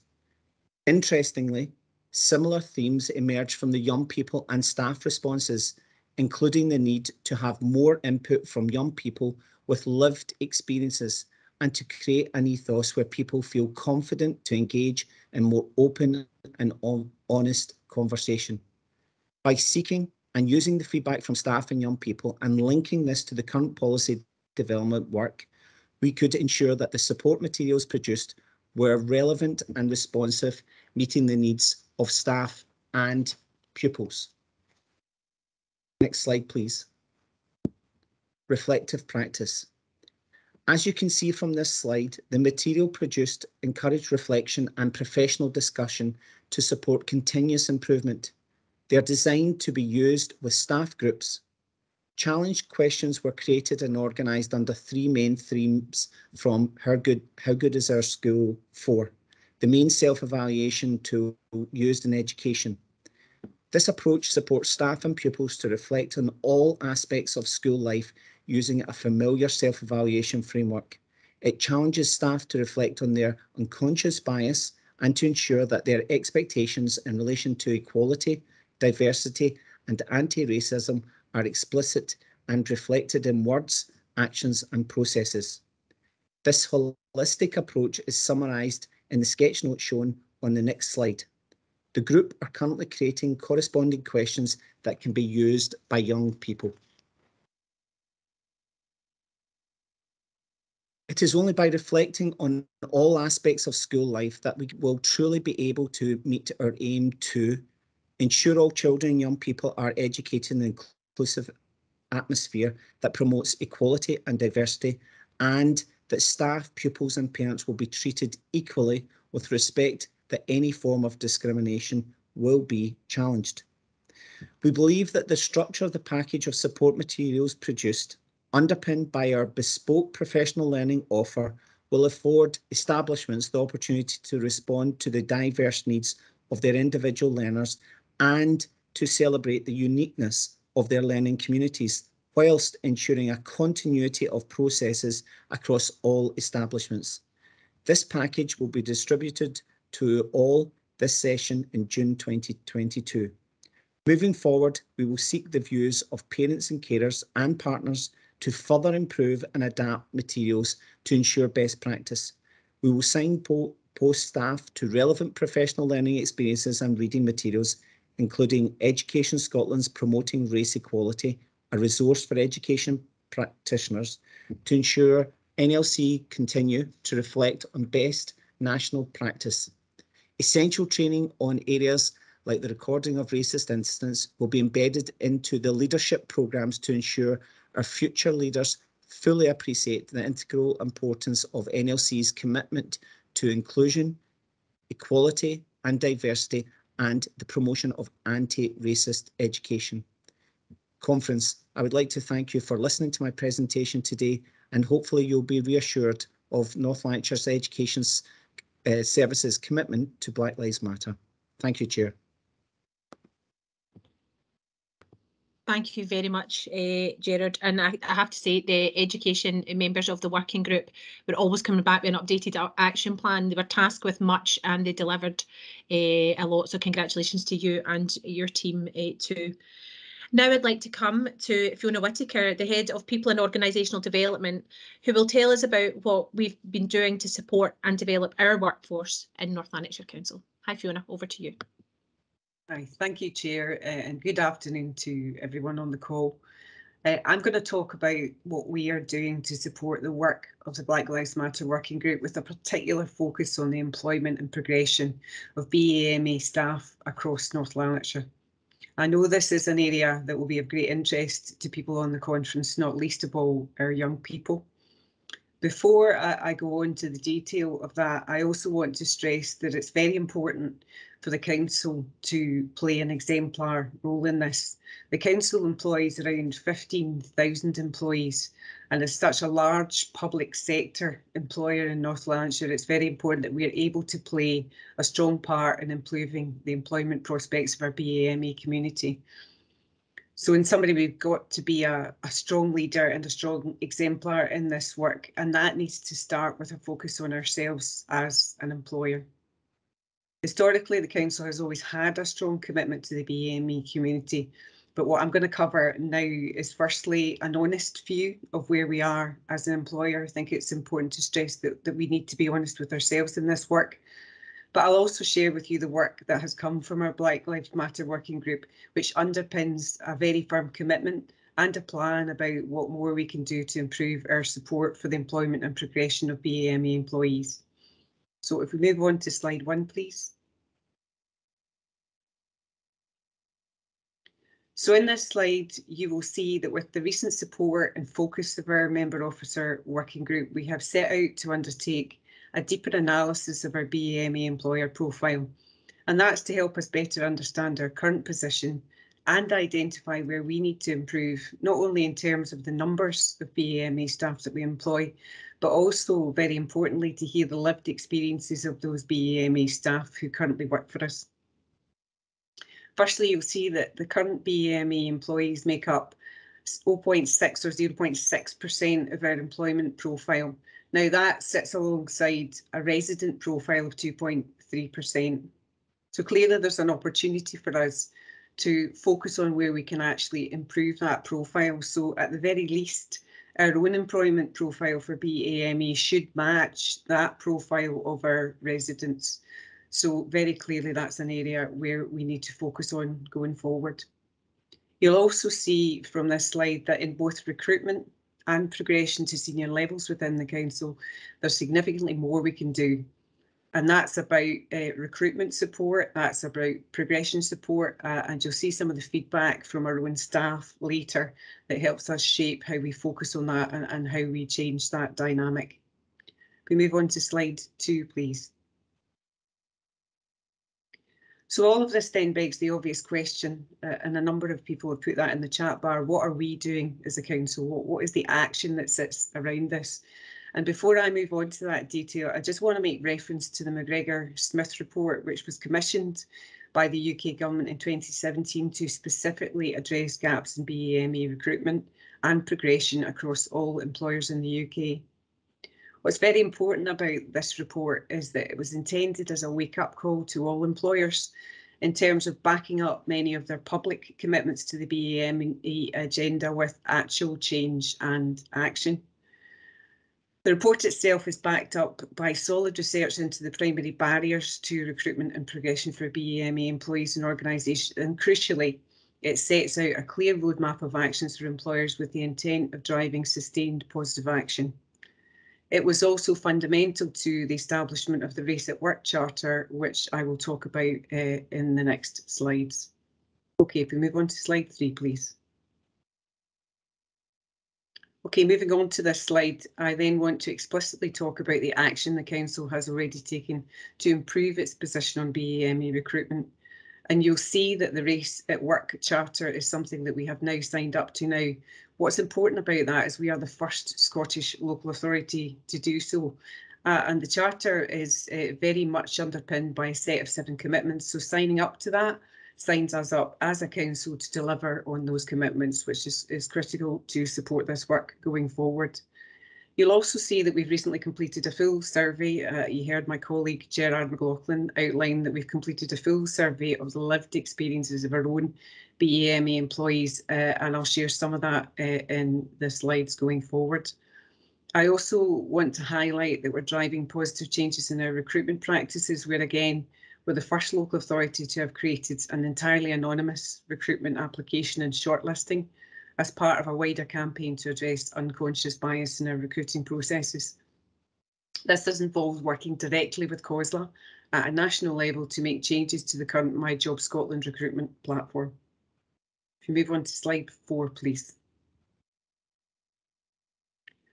So on the next slide, I want to share some of the outcomes from our BAME employee survey. And whilst there are some strong positives in this, which we can rightly be proud of and build on, there are also areas that we need to address.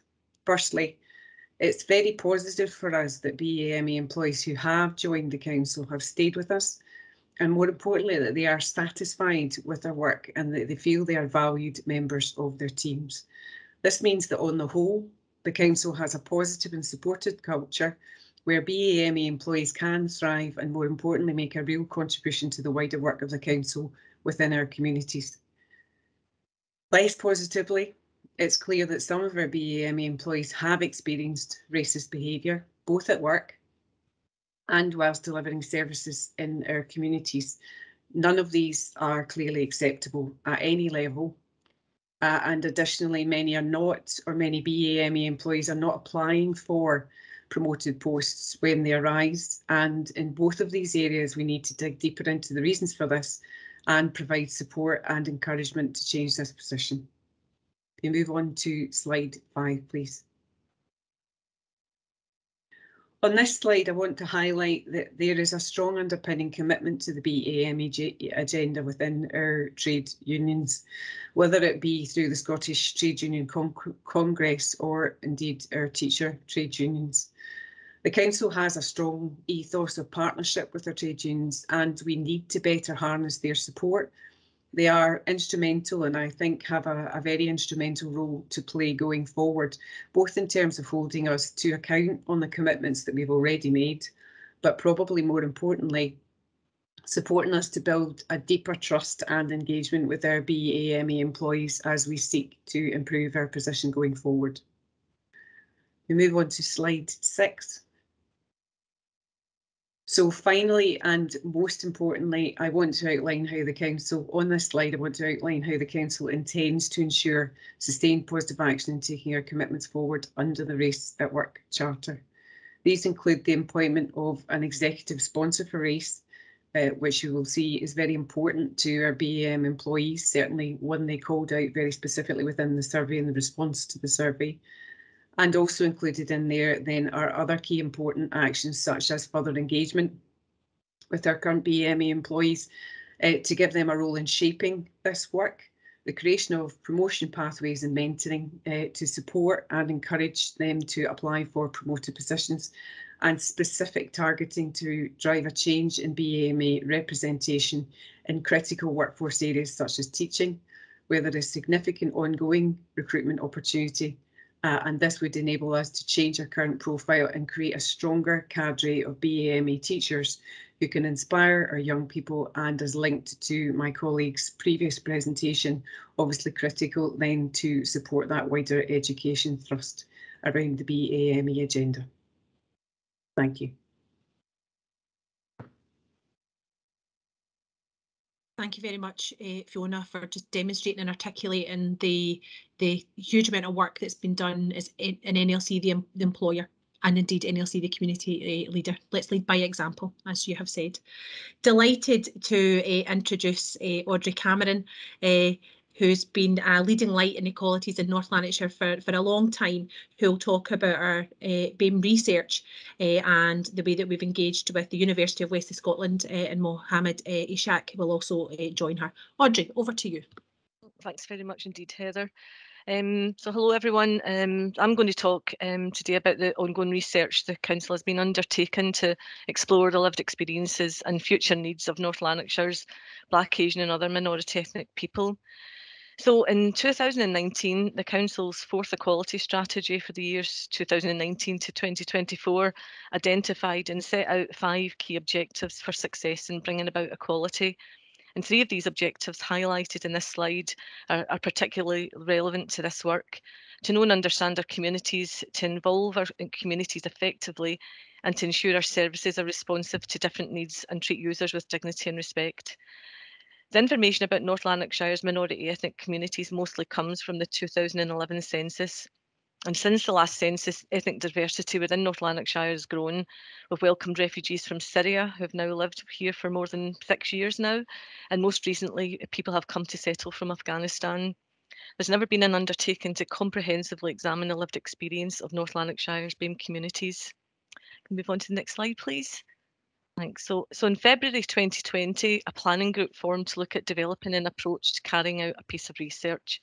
Using the indicators for integration, we looked at 6 areas of life: participation in community life, satisfaction and well-being, access to services, employment, housing, and harassment and hate crime.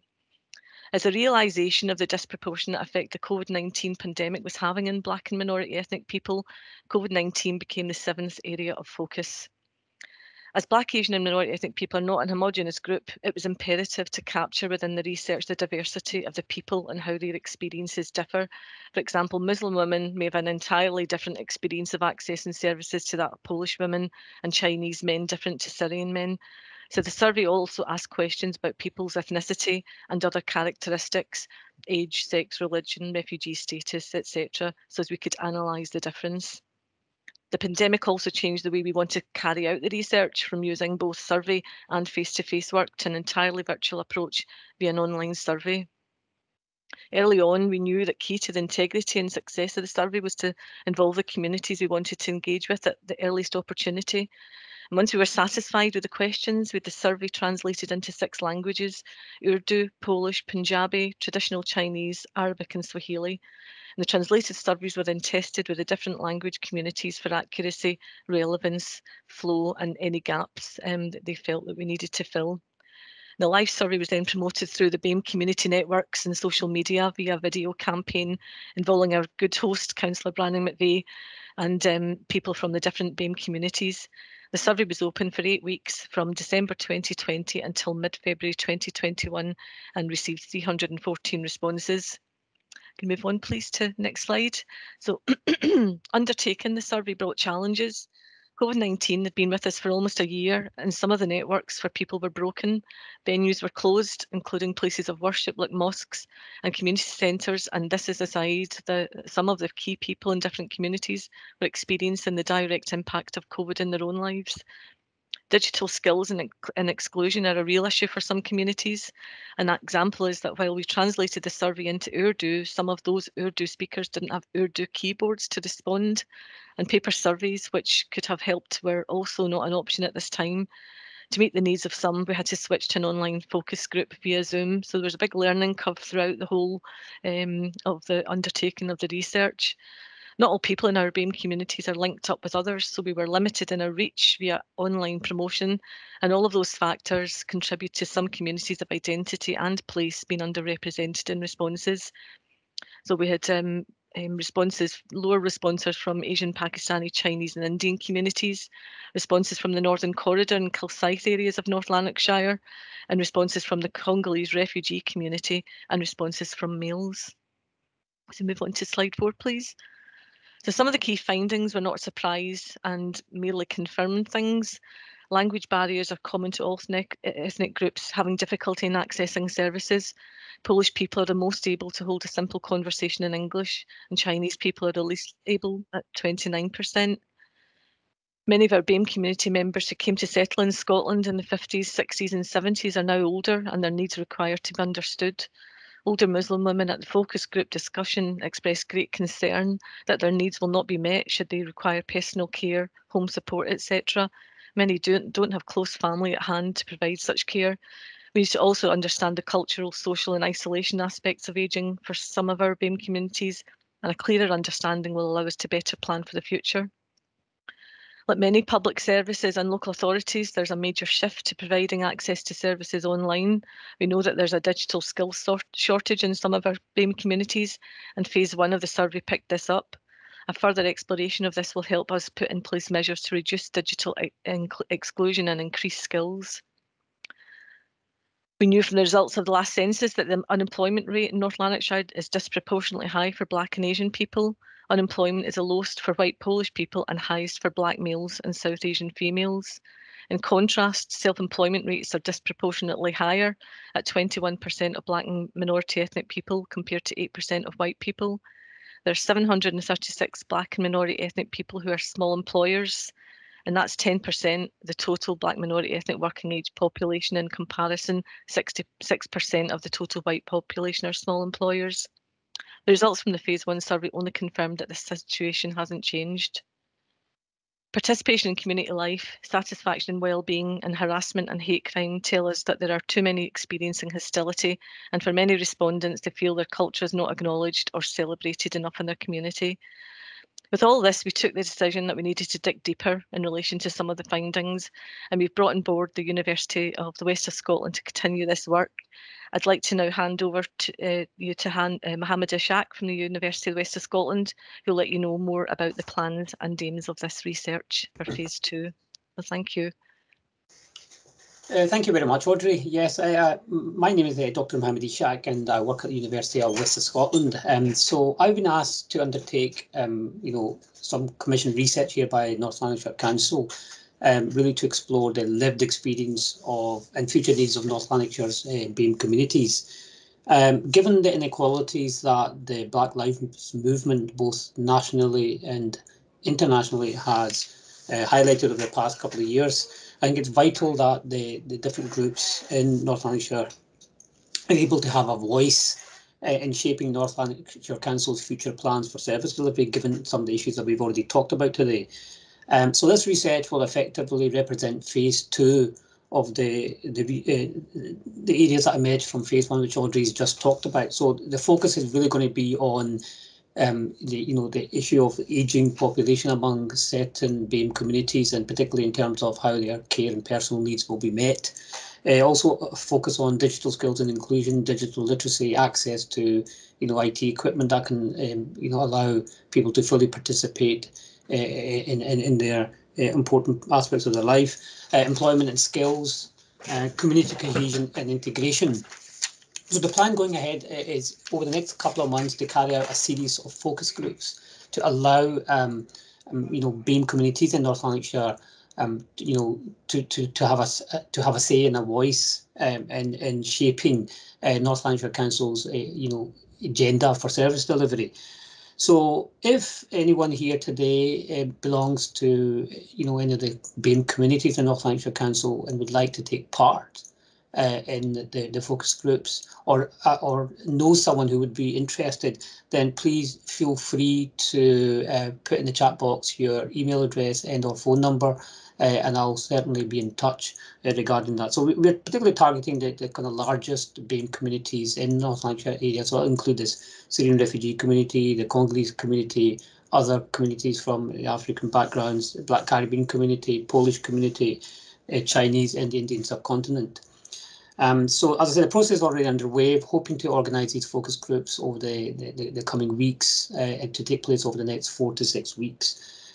So I would like to take the opportunity to thank North Lanarkshire Council for giving me the opportunity to be part of this research, and hopefully to make a difference going forward. So as I said, welcome to hear from anyone. I've already started liaising with various contacts in North Lanarkshire Council and the third sector about getting these focus groups organised. But as I said, happy to hear and delighted to engage and collaborate with anyone else who wishes to be involved.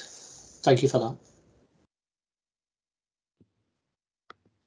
Thank you very much. So the call for participation is clear from Dr. Ishaq, that you have to get in touch, and he will make sure that you're engaged in the research.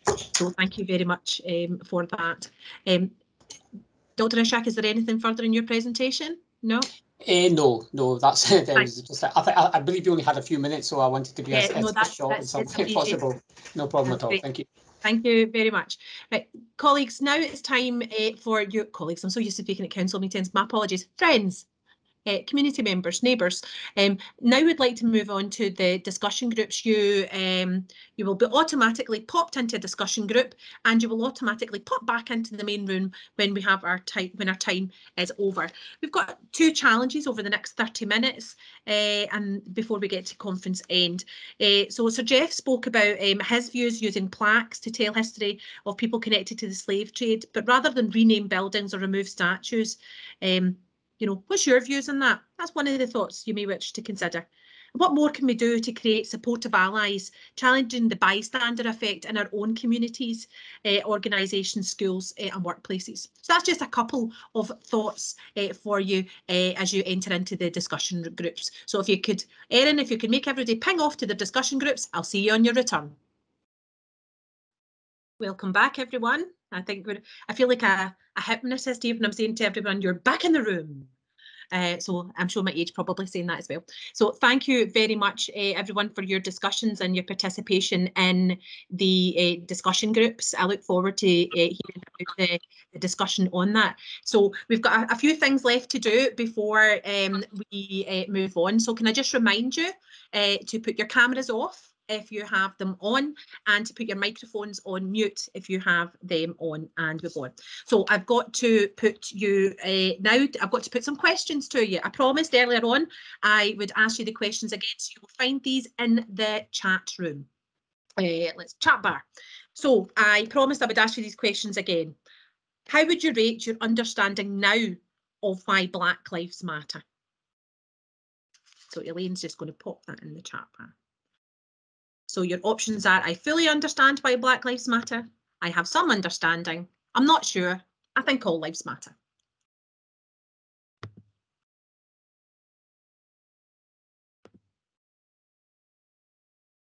And our numbers are slowly climbing.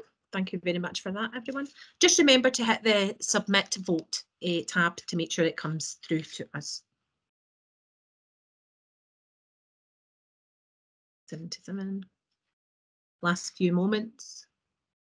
I'll close the vote in 3, 2, 1, and we'll stop. So at the moment we're saying I fully understand Black Lives Matter, so that's at 86%. I've some understanding, that's at 7%, and not sure, and I think all lives matter is 6%, that's 5, that's of 79 responses. So thank you very much for that. The second question is, do you think the Black Lives Matter movement is relevant to North Lanarkshire? Yes, no, or don't know. Vote now.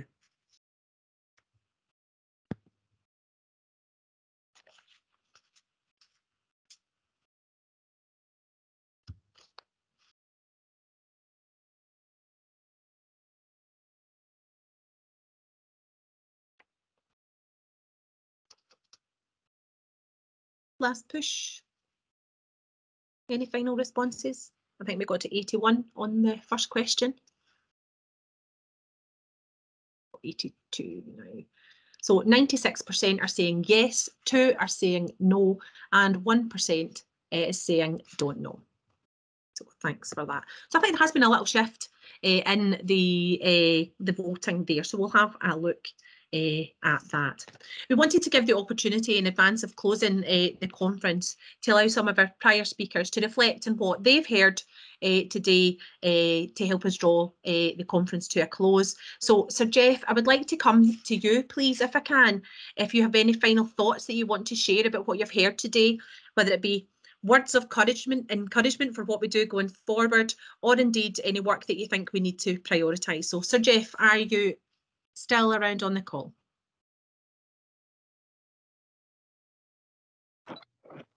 Well, I was most encouraged, especially listening to the children, you know, our children, I should say, that it was very positive, they were knowledgeable, and I think that, you know, it is a wonderful, I think, indication that the future is very bright.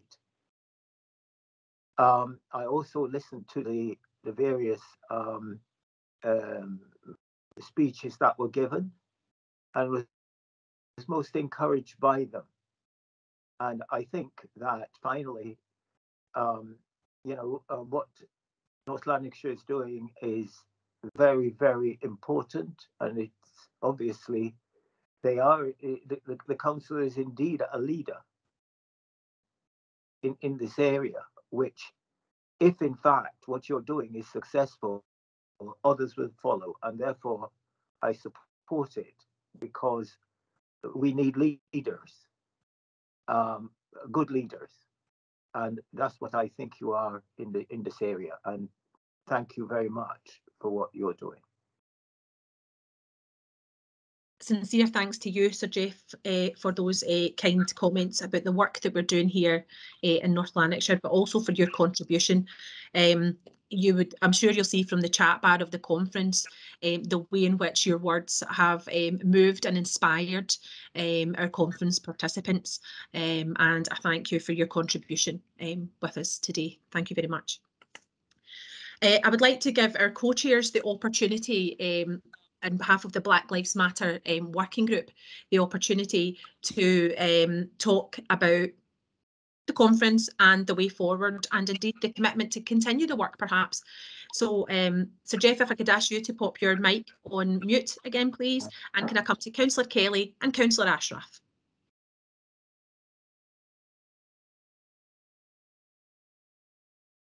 Councillor Ashraf, would you like to go first? Oh, fantastic. I thought Paul might want to go first this time, but no. So where do we move from here? What has happened in North Lanarkshire Council has been unique compared to anywhere else in Scotland. We've been ambitious and bold by truly leaving party politics at the door to fight for race equality over the last 2 years. But not only leaving party politics at the door, we left our pride at the door too. We took a long, hard look at ourselves and decided that the organisation that we are isn't good enough for the ethnic minority constituents that we represent, the staff that we employ, and the services that we deliver for minority communities. Where we move from here is to do what we've done over the last 2 years and continue to admit that we still haven't got it correct, that this process of achieving race equality and of achieving race equity is not a process that can be completed overnight, but is a commitment that we need to make every day as an organisation. And that requires consistent review. It is not enough to say we are not racist. We must consistently be anti-racist in our actions and ideals as an organisation. There are many actions still to continue and expand, such as the engagement with our museum service on the creation of historically accurate plaques for some of our schools allegedly named after some slave owners, such as Buchanan High and DL High. We still need to engage wider with ethnic minority community groups in a more intimate manner to guide North Lanarkshire Council more succinctly in moulding service provision. We require more recruitment of ethnic minority staff members to North Lanarkshire Council to ensure that the diversity of our workforce reflects the society we represent. And the discussions that we've had today as part of this conference have been recorded, and the suggestions that you have made will be added to the plans for perhaps future work to be hopefully carried out by whatever administration is in power after May's council election. The council officers, the heads of service, the head teachers and all staff members who have been engaged in this pilot project over the past 2 years will continue to incorporate the ideas we have launched through the Black Lives Matter working group with ambitious effort and zeal. And on a personal note, I will unfortunately not be playing a role in taking these efforts further, as I will not be seeking re-election as a councillor this May. After one term in politics, I believe it is time that the legacy of the project to be something heralded by the next iteration of political representatives for whatever party and whatever councillors are here in the next term. I hope we have done enough through the leadership shown by all members on the Black Lives Matter working group membership from 2020 to 2022.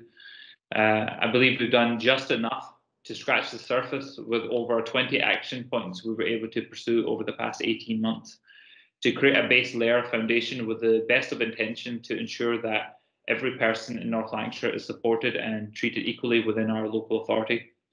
Where we move from today is to recognise that even with the trailblazing work we were able to spearhead here in North Lanarkshire Council over the past 2 years, the fight for race equality in Scotland has hardly begun.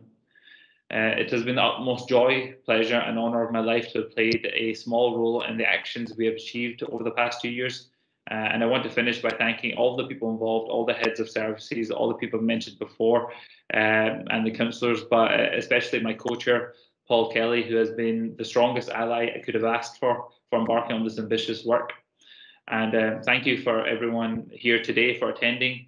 Please use the ideas that have been discussed today to create a ripple effect of change within your own areas of work, local authorities and communities. And please feel free to get in touch with me through email or that you can find on the council's website or Twitter if you'd like to continue the conversation with me. And I hope you've all enjoyed your time here today at the conference. Thank you, Chair. Thanks, Junaid, and I'm sad to hear that one term of local government is all that you've opted to have at this time, because you have been a light shining on this work and in others, and I'm sure the council will be sorry to miss you, sorry to see you go. We will miss you. Paul, over to you. Thanks, Councillor Mbe, Chair, and Junaid, I'd echo all your comments, and you'll definitely be missed, and thank you for your huge contribution. As co-chairs, I think we worked extremely well together, and I'm really proud of what we've achieved so far, but also a lot more to do. And thank you for everything you did to drive it and have the determination and knowledge to help us. Just also thanks to Sir Jeff for his actual advice and guidance to the working group when during the process. It was really helpful to us, and for his powerful contribution today. And just, I think it's been a fantastic conference, and it's a good opportunity for us to continue to build on the work that we're doing. Bushra, I think, made a very good point about saying that her feeling of there's not been a huge difference between the 70s and now. And I think we also have to listen to that. But I think she also was very powerful in saying the new generations coming forward will be driving forward fairness and justice for all. And then we saw with our young people really powerful contributions that I think blew us all away, but also acknowledged that there is still racism and discrimination in North Lanarkshire. It's still happening on a daily basis to so many people, and our fight will not be over until we eliminate this completely. Our young people are at the centre of that. They are the future. They're the ones that are going to hopefully take forward and keep driving forward this work. In terms of going forward, I mean, the council, cross-party, absolutely committed to the work of the Black Lives Matter working group, absolutely committed to the implementation of all the actions, and done in an open and transparent way. We should be held to account to these actions. These actions have to take place. But I would say from today, we have to go much further. You know, this can only be the starter. The conference made that clear. There's still so much we need to learn. There's still so many Black and minority communities that we haven't engaged with and we haven't communicated with and haven't heard their voices. So we need to keep going further and keep driving it on. Whatever happens after the elections in May, I hope the administration that's there will continue this work, will drive it on, will continue having events like today, which have been really powerful. The contributions have been really powerful, and we are absolutely committed to taking this forward. So thank you, everybody, for all your contributions, and just to close by thanking everybody in the working group, particularly yourself, Junaid, now you're stepping down, and lastly, Councillor Brandon McVeigh, for your excellent facilitating and chairing of the meeting today. Thank you. Thank you very much, Paul and Junaid. It really was a special working group to be a part of. I'm sure all the members would tell you that. So just by way of some closing information, colleagues, there will be a conference report published, and you will be able to watch the conference again on the Council YouTube channel, and there will be a translation into other languages to make it as accessible as possible. There will be an evaluation circulated, and I would urge you, please take the time to fill it in. It's not just about making a conference work better, but it's also about shaping the priorities that we need to look at going forward. I would like to extend my warmest thanks to everyone who's attended today.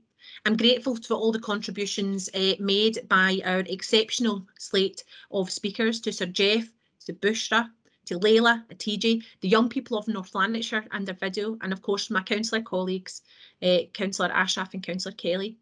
I'd like to thank each of our service leads who made a presentation that demonstrated that the member officer working group was not all talk. There was plenty of action too, and that action plan is there and you will see it soon. So I'd like to convey my thanks to the conference organising group and the facilitators and scribes of the discussion groups. You have shaped today, you have made today, I hope, successful. This is at the start of a process, and the young people have said quite clearly, ticking another box or ticking a box is just not good enough. So we have to change and we have to evolve. So in a world where you can be anything, please be kind. And if we want to race, let's be part of the human race and be kind to each other. My name's Councillor Heather Brandon McVeigh, and I believe that together we can make North Lanarkshire the best place to live, learn, work, invest and visit for all. Be well, my friends. Goodbye.